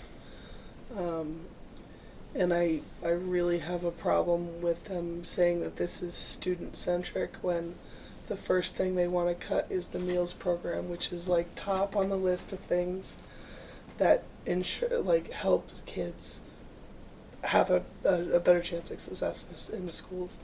And this whole thing is just really, really upset. I think your point is well taken. It's very possible. Of course, our salaries, we just finished a negotiation, right? Sure. So our salaries compared to a lot of places in the state are higher. They might even represent the place where everybody ends up being, in the end, in that respect. And it's possible that a lot of our millions of dollars that we're missing relate to those salaries being higher. Right. So it does beg the question of, is that the differentiator that has not had enough airtime yet? And so, those are the kinds of details that just they have to be discussed, and we're not seeing that. The representatives, particularly in the House Ed, have asked very specifically. There are districts that work at 4,000 students approximately. There are, I think, 4 or 5 of them maybe in the state. They've asked them specifically for a one-to-one comparison of those districts who are arguably already working at scale, according to the consultant. And we haven't seen that yet, but hopefully that's forthcoming in testimony. Maybe that will come out. It seems to me like some of the things that are being proposed should be encountering legal impediments, because things like we had to create a charter that is a legally binding document on the voters of this district. Our charter does not match the charter in Virgins and does not match the charter in Mount Abe. It seems like they're steamrolling through a few of those considerations. And contracts. You brought up the teachers. I mean, those are legally negotiated and binding contracts. How can we do that? And my second point, this seems like these are things that have not been addressed at all, even on the horizon, saying there's more information coming about this. The second thing is, what is the likelihood that the legislature, which is a majority Democrat, would go along with these things that do seem to harm their constituents? I certainly couldn't speak to that, but I could say that that one of the hearings I watched is, and I really want to give just appreciation to Barb, who has helped to make sure that we have access to, okay, here's the date, here's the recording, that goes along with the hearings, because it's fairly overwhelming to add 10 to 20 hours a week of legislative hearings, in that process. And so I just really want to just state a public appreciation to her for that help. One of the hearings was actually from the Legislative Council that addressed the issue of who gets to decide and what happens to all these municipalities and these articles. And she was very clear that the legislature is the sole authority for municipalities. All school districts are considered municipalities. They can dissolve them at will. They can create them at will. One of the things that that Nicole and I were speaking about as we're trying to understand each other's context is that, okay, in her charter, I think her debt that she has goes to us. Okay, so that means our chart, if hers is gone, if that's dissolved, because now we have one CTE district, so the individuals are gone, then that comes to us, and then we're dissolved. Where does the however many millions of dollars that she has, related to the bond that the voters passed, where does that go? Whose bill is that? And how is that figured in to the sheets that Matt has? Because who's paying for Burlington High School? Right, because we don't. But in the new world, where is the line that is related to that? Since we know that the state's ability to bond is far more limited than it may have, been at one time. So these are some of the practical considerations. Even if the legislature can indeed dissolve everything and create something new, what happens to the financial transactions? What happens if we have accounts that have reserves and then we become part of a larger district, however large? Do those accounts then become the property of the new district board, right? Which you've dealt with on some level relative to unification. So this is on a massive scale. And I don't know the extent to which that has been laid out. Ellen, real quick, and then I'm going to have Nicole speak. Yeah, I mean, I think this is like an incredibly cynical proposal in so many ways. It sort of is fundamentally built on a perception and a narrative of irresponsibility at the local level. It's built on the premise that not just financial but curricular control will be better administered by a political office, and it positions itself, and the governor positions himself, like you're saying, Laura, as being student-centered, and this will be good for all, and then comes up with a number, backs everyone into an audaciously large number to cut out of all budgets, and acts as though that is as easy as consolidating district offices and schools. And I think it's really disturbing to hear in greater detail from all of you how, like you're saying, Wendy, how much of this is being sort of revised, it might be a generous term, in real time, concocted, amended, depending on the audience before which the information is being shared. And I think there could be great ideas in here.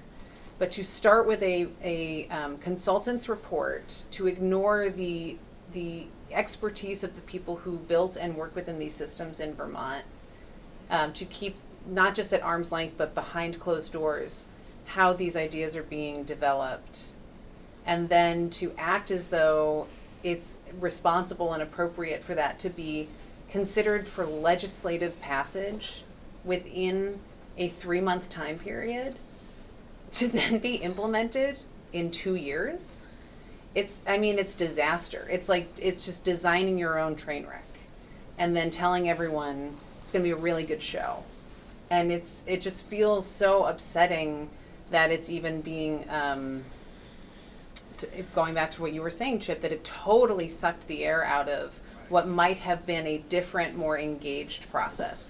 I totally appreciate that Vermont, not unlike other places, but maybe particularly, has a history of kicking the can down the road, studying a problem without acting. But this feels like an overcorrection of monumental proportions. And I sincerely hope that calmer, cooler, wiser heads will prevail to at least slow the process down and not feel like a very difficult tax year and a fiscal imperative to find new solutions means that we have to break a system. Or like, the student representatives are saying, from a student perspective, why is this happening, right? There are problems to be fixed, but this doesn't feel like a solution to fixing anything. It feels like just, digging your own grave into a million other problems. So it's pretty upsetting to hear you all talk through how underbaked this all is. And then I genuinely feel like the imperative is a financial one, which can be part of a discussion, of course, but to act like it's about kids or teachers feels like a lie.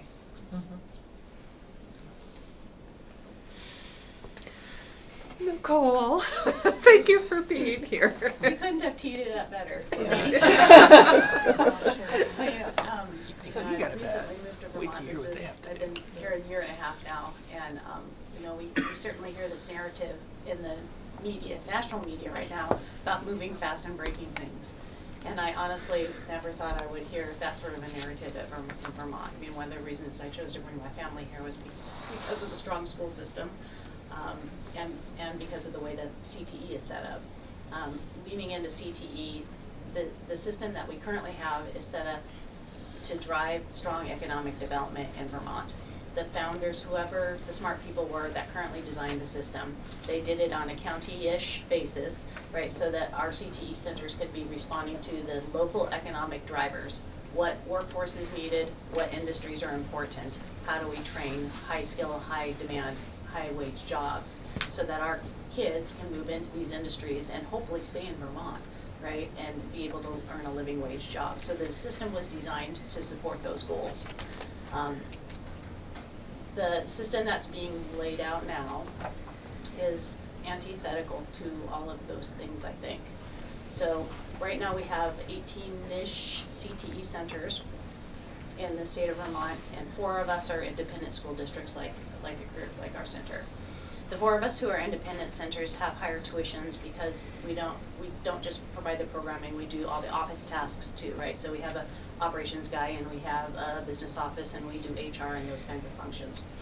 And so our tuition rate reflects that, right? Because we're not sharing those services. On the other hand, this new so the plan laid out for CTE is that, again, we all become one district.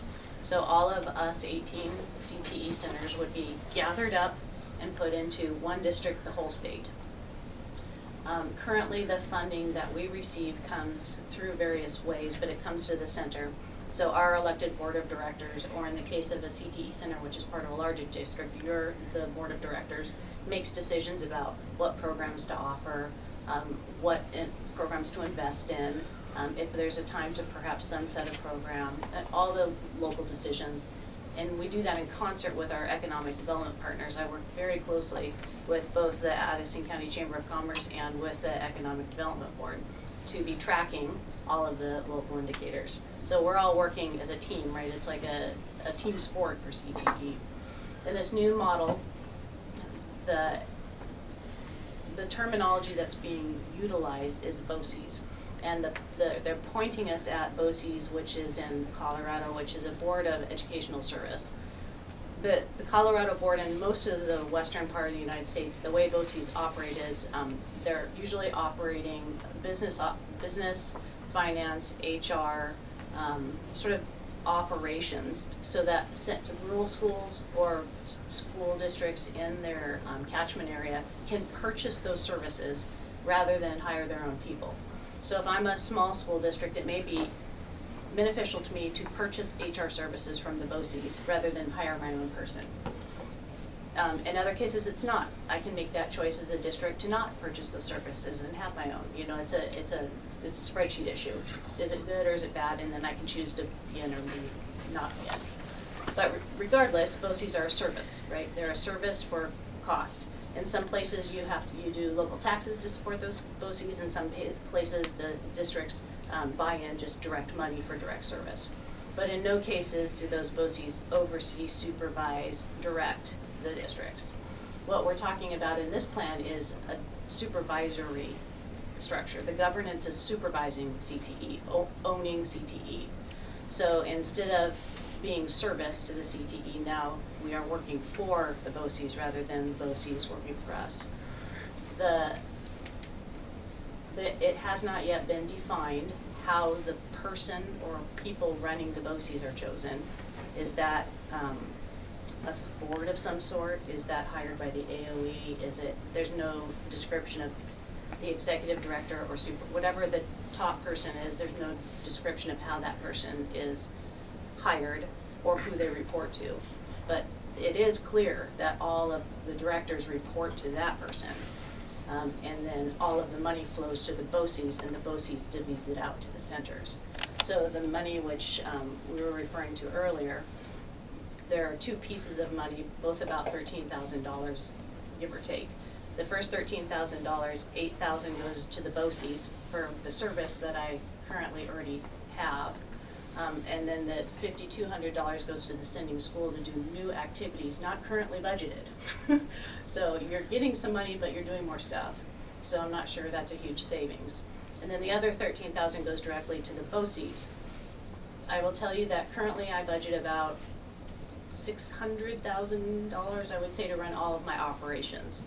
My $8,000 going to the BOCES for that service costs $1.2 million. So I'm paying twice as much for a service that I don't own or run or have any power over.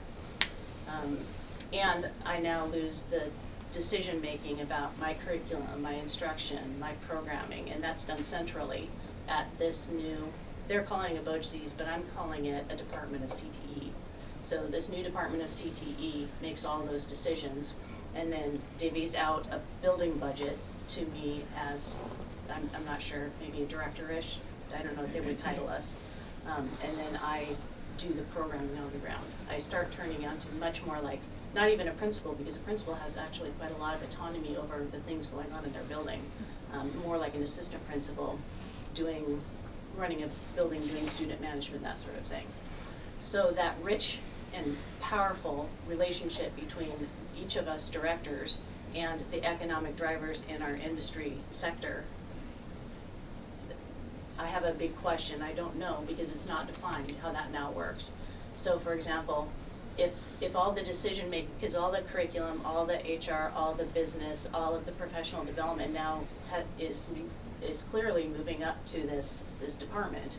So if, let's say it's located physically in Montpelier or it's located physically in Burlington, are the economic drivers of the more agricultural centers, or the economic drivers where mom and pop manufacturing is really important, are those going to be accounted for in a system organized in an entire statewide system?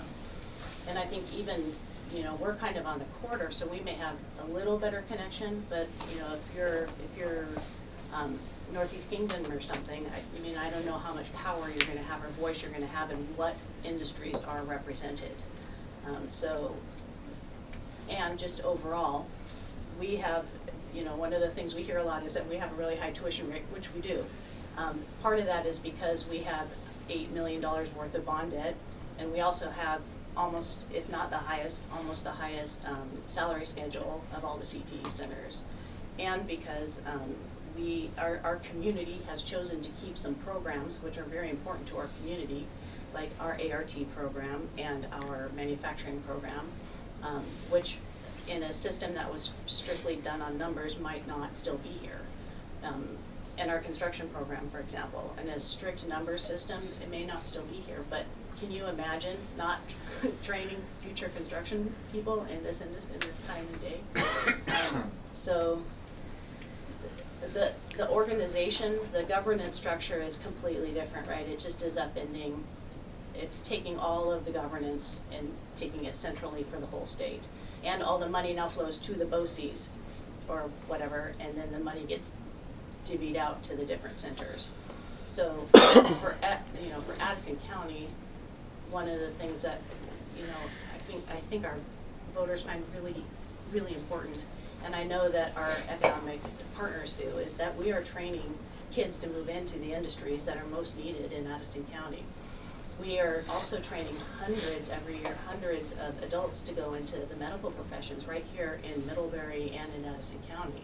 We train the phlebotomists, we train the licensed nursing assistants, we train the certified medical assistants. I mean, hundreds of people go through those programs. And most of our kids that are graduating who already know that they're going on a career path, they are finding jobs in our local economy at really high wages because that's what we're pretty good at.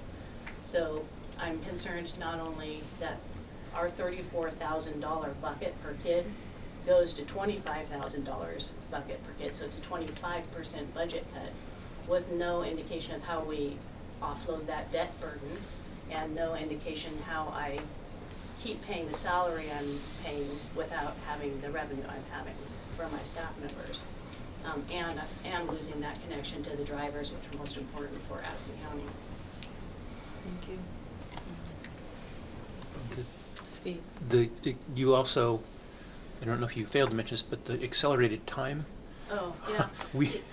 Yeah.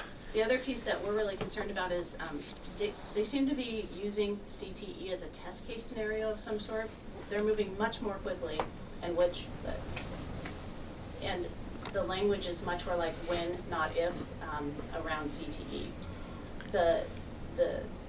The APA people who are now doing all this work started by looking at CTE. That's the genesis of the APA report, was trying to see how we could do better with CTE in the state of Vermont, which I don't think anybody was opposed to. We're always looking for ways to improve. And it came out with 10 recommendations, none of which are met with this plan. And they're planning on doing it in 26. Yeah. Wow. So CTEs are going to get hit in 26, which means next year is a transition year. The following year, the new model goes into place. Right. And what I have some of the same questions about how do you dissolve a locally elected school board and all of that. But I guess you can in Vermont. Well, but you know, the timing of these things is important, right? Because if the CTE isn't taken care of for FY27, then the foundation formula in FY27, which is the first year we're supposed to do that, doesn't have the smaller career and tech ed payment, so that partially works so that we can back in. So this is It's not even coordinated. Yeah, No, it's people kind of start a cutting off limbs so that they all Right. fit when you're Right. yes, yes, exactly. Yeah, and just one other small thing, there seems to be like this belief system that a statewide teacher salary is gonna solve something. So I came from, Washington State has a statewide teacher salary system. And essentially it just keeps ratcheting up to whoever the highest is. And the way that happens is, pretty much a genius on the way of the teacher bargainers. But, NEA is very well connected and everyone's gonna learn from this. In Washington State, they set a statewide salary schedule, but then we started bargaining these things called tri-days, which are days that you don't actually work, but you get paid for as recognition of extra work, right? So first you start off bargaining 1 or 2 tri-days, and then pretty soon you're up to 40 tri-days. So there's a salary schedule, but every district has way more pay than that with these tri-days. So it's not an equalizer. worked great for healthcare hours. Yeah. Very interesting. I mean, obviously, this is just as upsetting as we think about like flexible pathways for our kids and, the impact that this will have on just our strategic plan goals and what we locally want for our kids and the significant need in Vermont. I'm curious, Barb and Dr. Baker have been working very hard at directing our board members to like, okay, here's this to watch, here's that to watch. Do you have a similar kind of list of testimony regarding the impact to CTE, things that we can also take a look at? That's a or something that great you could question, follow up and I on. wish the answer was a robust yes. So the CTE sprint teams were one of the first, like I said, seem to be going on an accelerated timeline. Right. The CTE sprint teams, they only allowed 3 people from CTE to go into these, and they are prohibited from sharing information. Wow. So we don't On know. what basis? I mean, We don't know what's happening in the sprint teams. We don't know they're not even allowed to share the materials that are given or shown at the sprint teams. Wow. So we have very little knowledge about what's happening in those sprint teams, and because the people that are on there are complying with the direction that they've been given. Some of the information surfaces through watching an hour and a half of something and Yes. they say like 5 minutes of CTE something. And most of the directors have been watching, we're taking turns watching all these things, and it's like, oh, minute 36, they say, something about CTE, but there's not a policy document, there's nothing laid out. In the original big policy document that they sent that we all got, CTE is maybe a paragraph in there, and that's where it talks about the money. But it hasn't largely talked about, other than these clips of information from all kinds of different things about how we're gonna put this together. But it is very clear that it's gonna be one district in the whole state, and that the BOCES is what the terminology they're using, that it actually says that the directors will be supervised by the BOCES. So, I mean, I would think, just off the cuff, obviously, we're taking notes on the things that Barb will share with our legislators, but I would think there's been 0 testimony specific to CTE programming in Vermont on which our district and many districts rely for flexible pathways for our kids. Right. That's a huge gap in their coverage. Right. And that's just one of I would totally echo what Ellen said about all the other irresponsible things Right. that they've proposed, so. right, and the CTE thing doesn't even seem to be, there doesn't seem to be any cost savings, at least from what we've seen. Because it is true that if you average out the tuitions across all of the centers, 25,000 is probably about average. But none of that money is just, now it's going to an agency rather than going to the centers to be doled out after the agency decides about professional development, decides about, they're gonna staff it how they staff it. I know I'm not gonna save money on the services that they're gonna be offering, and they won't be directly related to my economic status here. And the other piece, the taxpayers of Addison County, right, the budgets of all of the districts, all of them together, including linking everybody, is $123 million fiscal year 27 is what we've, 26 is what we've all proposed. We're only $4.45 million of that. We're like this tiny itty bitty slice, and yet this much chaos for that tiny bit of money.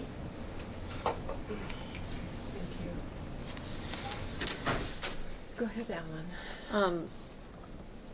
The parallels to what's happening at the federal level seem pretty obvious to me, but I feel like what tonight has helped me to think a bit more clearly about is that what's happening in Vermont, where, you know, our politics are very different than our national politics, not just by party, but by conversation, by temperament and all kinds of things, certainly culturally, do feel similar in that there's this presumption, which again for me is just incredibly cynical and insulting, that a privatized model, a more privatized model, we're not talking about privatizing in the sense of handing over to a private company, but consolidating authority and power and decision making under much smaller bodies that are essentially responsible to far fewer people is preferable and better and more efficient, and not just efficient because it saves money, though I think that's the driving motivator,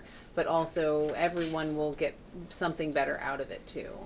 And I do think that it's worth figuring out how individually, to whatever degree people feel comfortable, but as a board, we are communicating that this feels like a tremendous overreach in the direction of, instead of trying to rebalance anything, just alternating to a completely different shift in the power structure to essentially hand over what has always been locally, and maybe too locally, but to make it now in sort of wildly consolidated into the authority of far fewer people. And again, it really worries me that the decision making around this, that it's being called a sprint, I think is so obnoxious.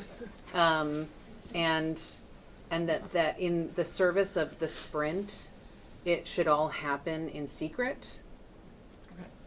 Is really, we should all be really worried about that. That's highly suspicious. Yeah.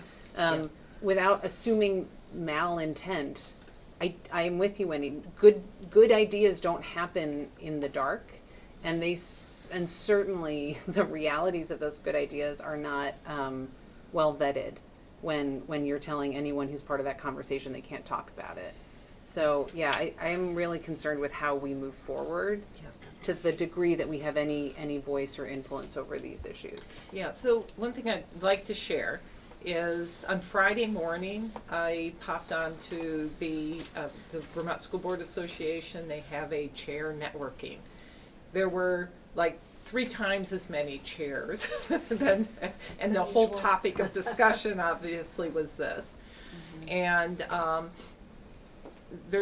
was a real willingness there that we got to work together. And so, you know, folks obviously want to get through the budget, right, which is really critical, but come March, you know, we're gonna start meeting more often. And one of the members who's, you know, been a chair on school boards for a long time, he says, remember, it's a proposal. It's a proposal. So we need to collectively push back, right? And you know, if we can get together with other school districts, that kind of thing, that's important. The other thing to think about is, how do we inform our public, right? I mean, this obviously, you know, we can have folks listen to this, you know, we can identify the minutes and that kind of thing. Do we want to request and insist and keep bugging that we have a public forum, right? Where legislatures and people come and we invite the public in. You know, maybe we can do that across Addison County. You know, what are some ideas that we can do to really help inform the public?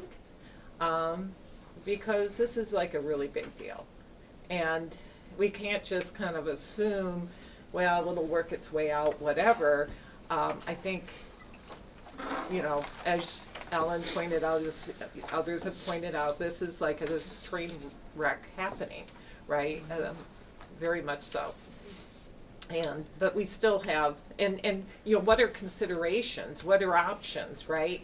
What could we propose back to the legislature? It's like, oh, there's H-122 that's there right now that up in Virginia, Matt and another legislator has drafted over the summer, basically having more like county-wide districts, right? Which would meet more that 4,000 number, right?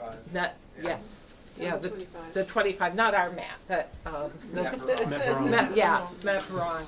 And so,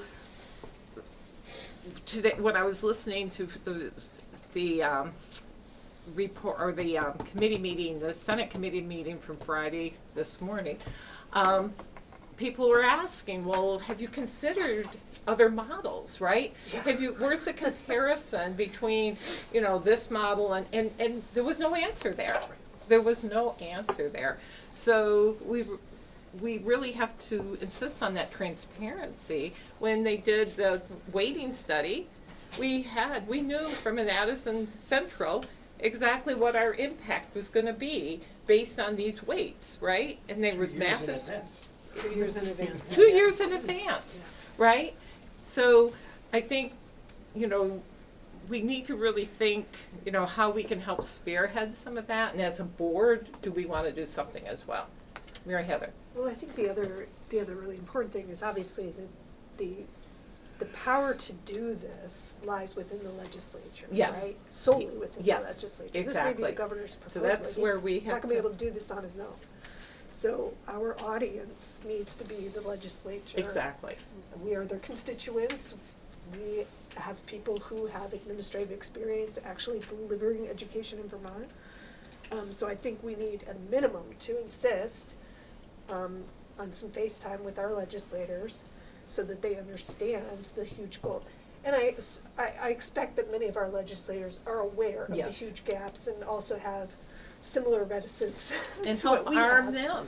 But I think it's imperative that that we provide, insist on FaceTime and insist on a public meeting opportunity with our legislators, but also devise written and coordinated input as well to be part of the public record. Right. So I think at a minimum, Barb, when you and Dr. Baker and Matt meet with the legislators on the 17th, that we should have something to give them, even if it is just the minutes of today's meeting with the comments that we've shared, and then I think we probably should work on a coordinated official input sooner than later. Yeah. Obviously, we don't want to distract from, trying to get public support for our budget. Right. But soon thereafter. Yeah. Unfortunately, in this climate, obviously we worked hard to put forth a budget that we felt was responsible and also responsive to taxpayer requests. And if we haven't done a good job with that, there's never an expectation that the public votes for a budget that doesn't feel right. In this context, if the public does not come out for a budget, that could be construed as a lack of interest in voting in that local process. And if many districts across the state vote their budgets down again in light of decreased, tax pieces, that also will be utilized, I'm sure, in the messaging around how important it is that we make whole-scale changes that are, defined around the edges right away. And that is a different worry from the normal concerns, that we might have as we're trying to put together a budget that meets the needs and articulations of the communities that we have, and I just think it's important to make sure that you understand that. Yeah. We're in a different political context now. Right.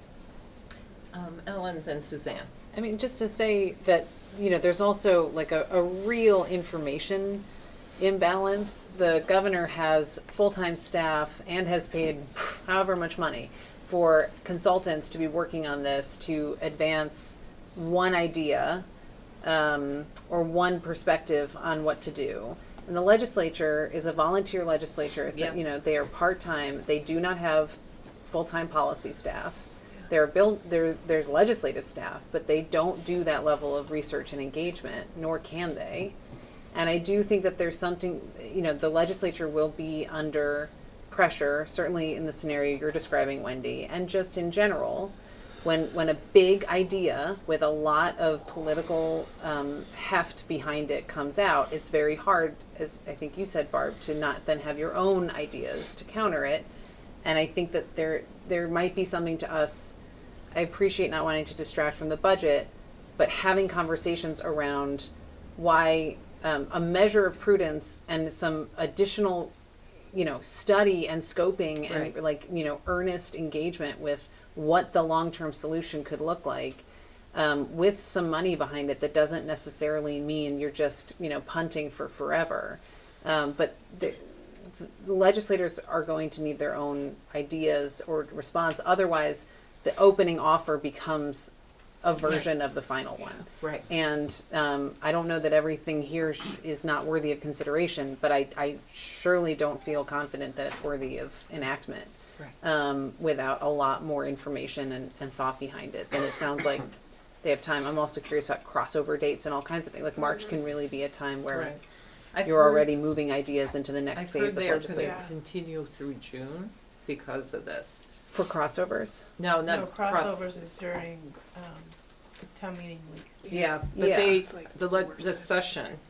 The session always goes to. Yeah, I mean, they're planning on it. Which they is have not deadlines. always good. Sometimes that means that decisions are made at the last minute that are that go through a different process. I do think I would recommend that the board looks carefully into H122. That legislation advances really the same goals and does so in a manner that is more consistent with how Vermont makes difficult choices and works through hard things. And I don't know where it will end up, but I think it is worth your time to review as an alternative to moving forward in some of the same areas that we might agree are important to consider, and yet doing so in a very different manner. Right. Yep. And it's had its first reading, so it's not just on the wall yet. Right. So. Okay. I know we've spent a bit of time on this, so I think I've got a really stiff neck after this discussion. Sorry. No, but I mean, it's really depressing. I know. And cynical is the word. That's all I could think of. Yep. When I watched what I did watch. Yep. So we captured your input. I've actually started a bunch of questions myself. If folks would like me to just send out stuff that I've captured the last, just listening to stuff, I'd be happy to do that. If you're not interested, that's fine too. Maybe make a Google Doc. It is a Google Doc, so I could. View only. Yeah, view only. I could definitely do that if folks are interested. So that just things that's kind of I picked up. It's not inclusive by any means and exhaustive. It's just as you're listening, I would jot things down. So I think what we need to do is really move on to report of the board. And I did, though this is the first meeting of the board for the month, we normally don't list all of our committees.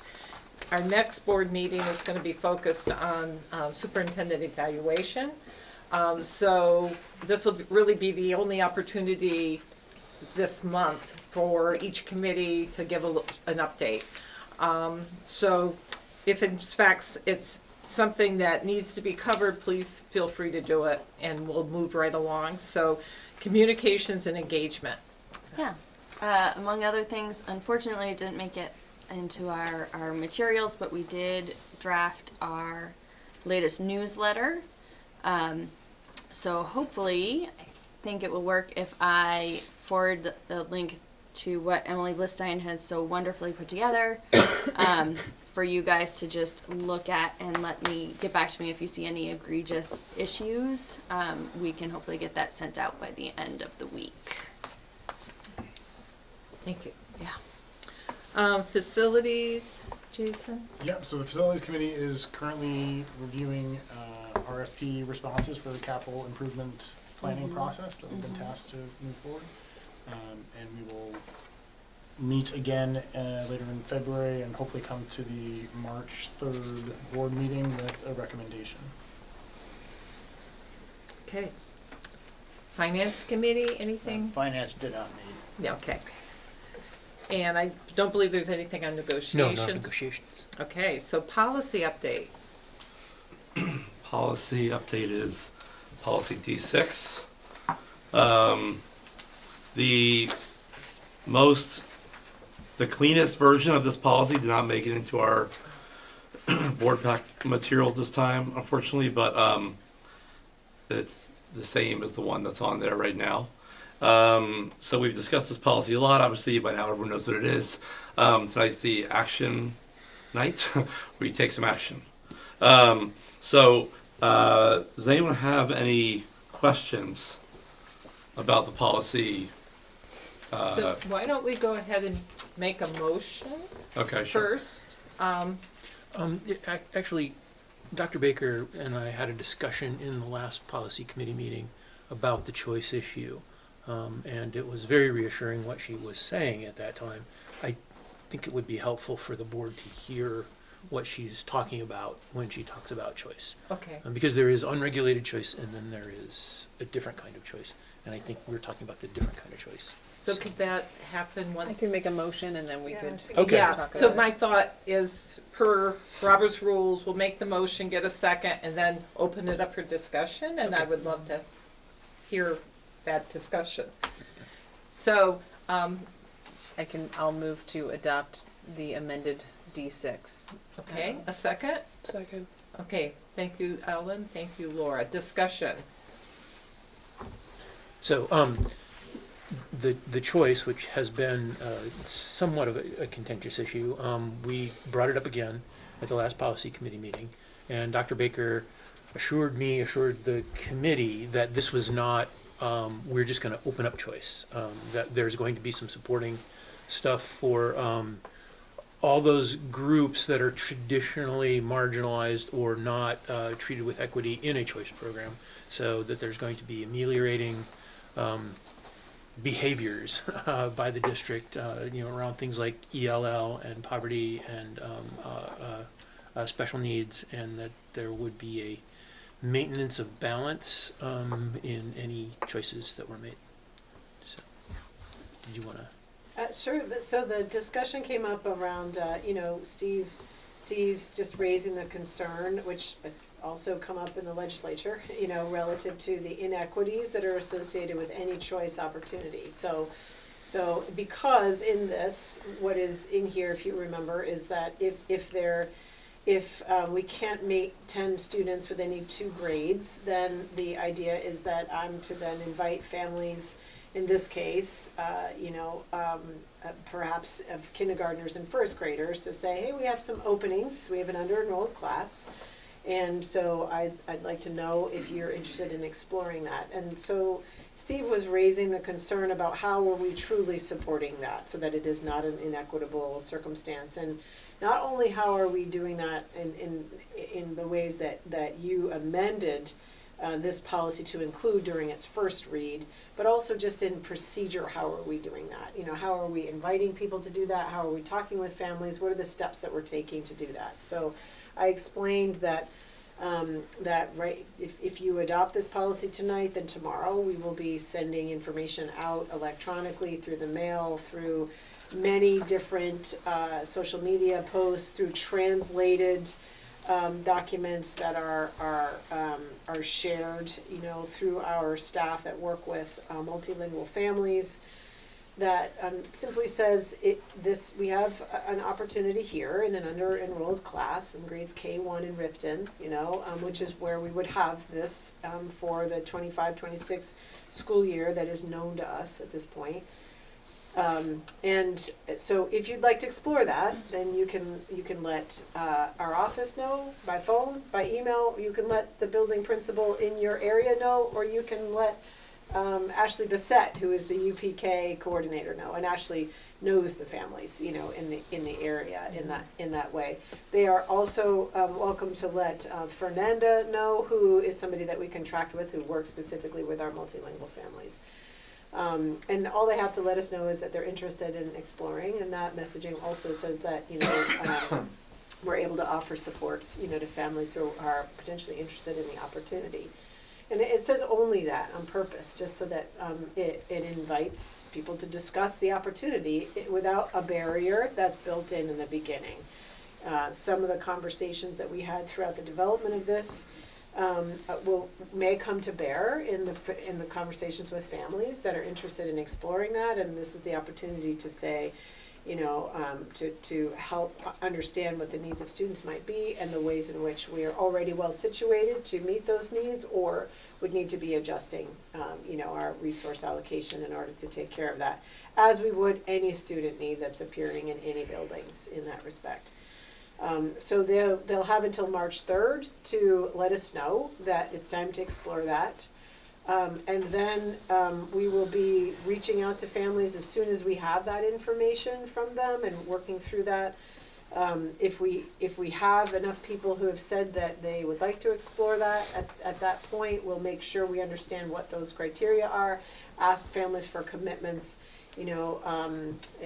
as far to the end of March as we can, while still maintaining our contract allocation timelines. So there's a lot of discussion that relates to supporting families to explore an opportunity without asking them to make a commitment and without putting barriers in place at the very beginning. And those are important parts of how you enable equitable access in what's called by the researchers controlled choice, versus kind of an open choice circumstance. And so that was I think I've got it. Yes. The snapshot of the conversation that we had that related to the procedural elements that might be helpful for the board to understand. Thank you. Other discussion, comments? Mary Heather? At this point, does it still appear that this one classroom is the only classroom that this contingency would apply to? It is the only classroom where we would not be able to make 10 students without going to more than 2 grades. Yes. Anything else? Are we ready for the question? Okay. So because we're in a hybrid meeting, and I sometimes forget to do this, we're supposed to do a roll call vote per the open meeting, the recent changes that we did. So in that case, Mary Heather, you'll just record the name and the vote. And so we'll start with Jason, and you indicate if you vote for or against. Aye. Aye. Say your name. Yeah, give me a minute to write. Yeah. Oh. Yeah, that way it slows things Jason down. Chance. I'm a Capricorn. And Yeah. and I vote aye. Keep it going. I want to know all the signs. Yeah. Jamie McCallum, Cancer. Aye. Chip Malcolm, Gemini, I'm not sure. No, I vote aye. Trisha Allen, another Capricorn. Aye. Ellen Whelan Weist, Gemini. Ooh. Aye. Mary Heather Noble, I'm also Capricorn. Jeez. I'm gonna vote nay. Joanna Doria, Cancer. Aye. Laura Harthan, Gemini. Aye. Can we say a trend here? I will break that trend. Steve Orzek, Virgo. Nay. Steve. Suzanne. Suzanne Buck, Aquarius. Ooh. I will also say May.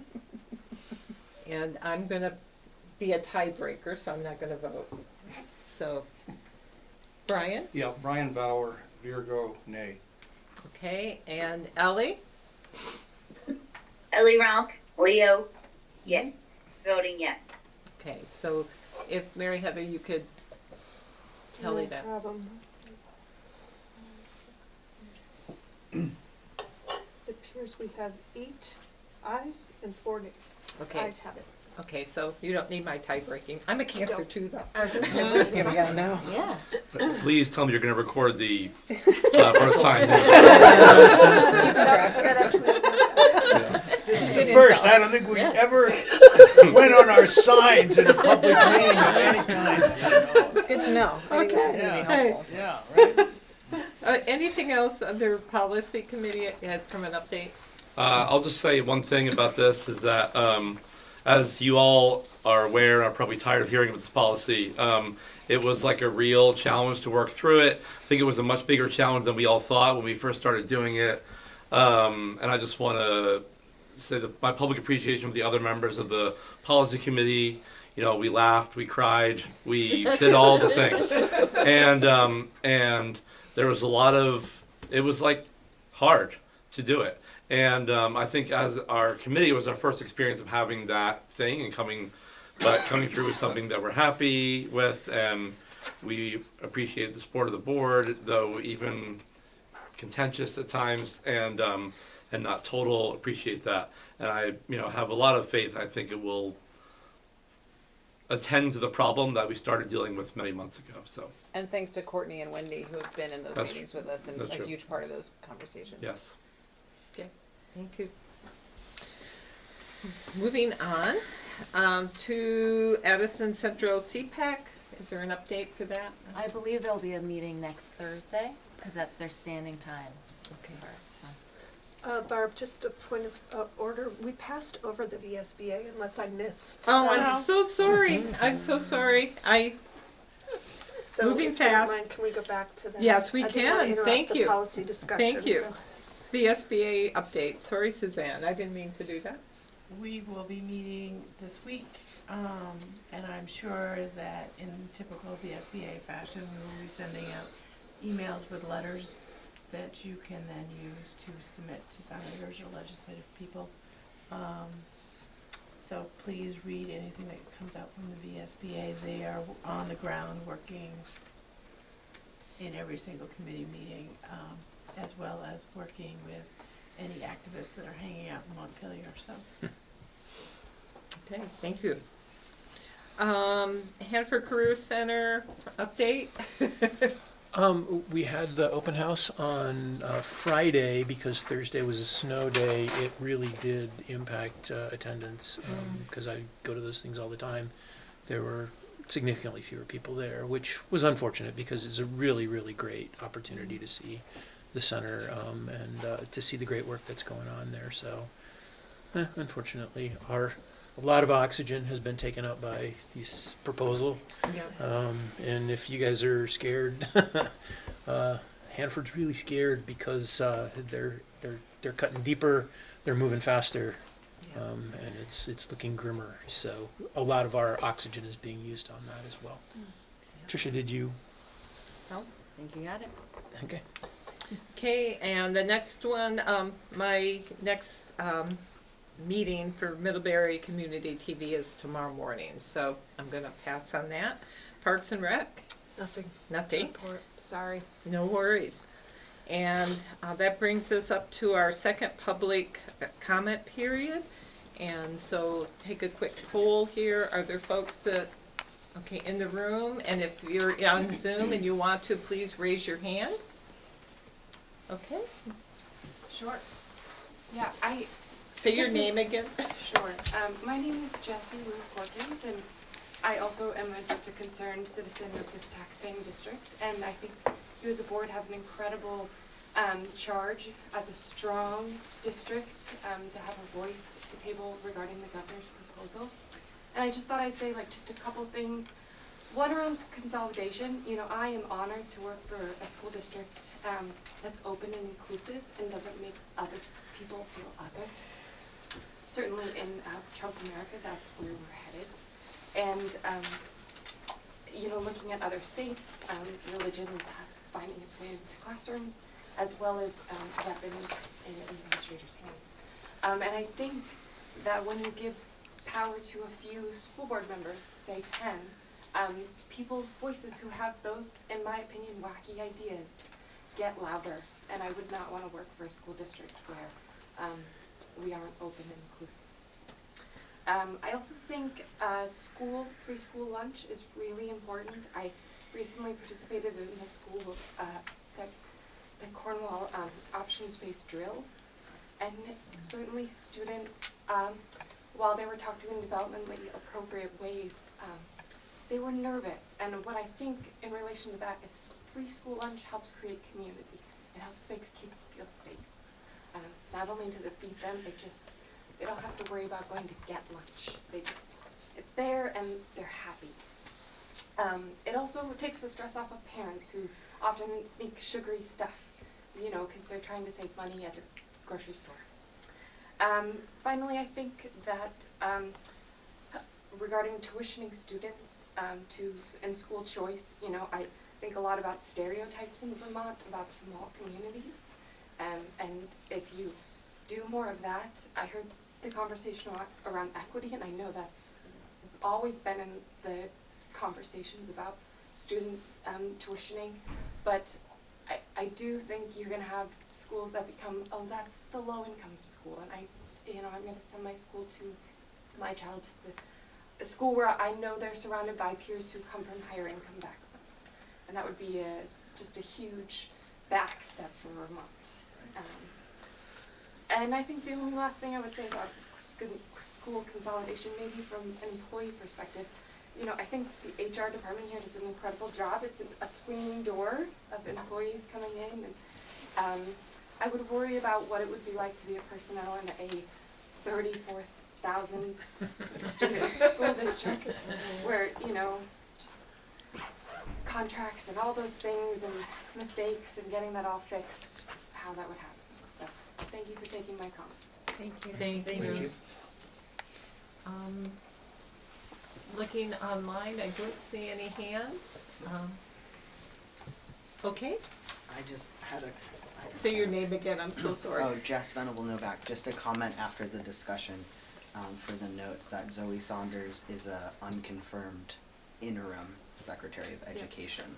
She's not actually the Secretary of Education per Vermont law, so just wanted to make sure that was in public record. Thank you. Okay. So the next item on our agenda is, I'm sorry? Okay. It was louder than intended, is that? Yeah, exactly. Stage whisper. Right. The next item that we have is moving into an executive session for discussion, board member discussion, board member conduct per VSA 313A3. At this point, we need a motion to do that in a second, and then we'll take a break so that Drew can pack up and leave, and then we'll come back. I'll make a motion that we move into executive session for VSA 313A3. Okay, a second? Second. Okay. All those in favor indicate by saying aye. Aye. Any opposed? No. Do we have another link for Ellie? And, yeah. Do we need to do, I can do Yeah, it. how will I access this? Yeah, I'll send you a meeting invite. Yeah, thanks, Jason. Yeah.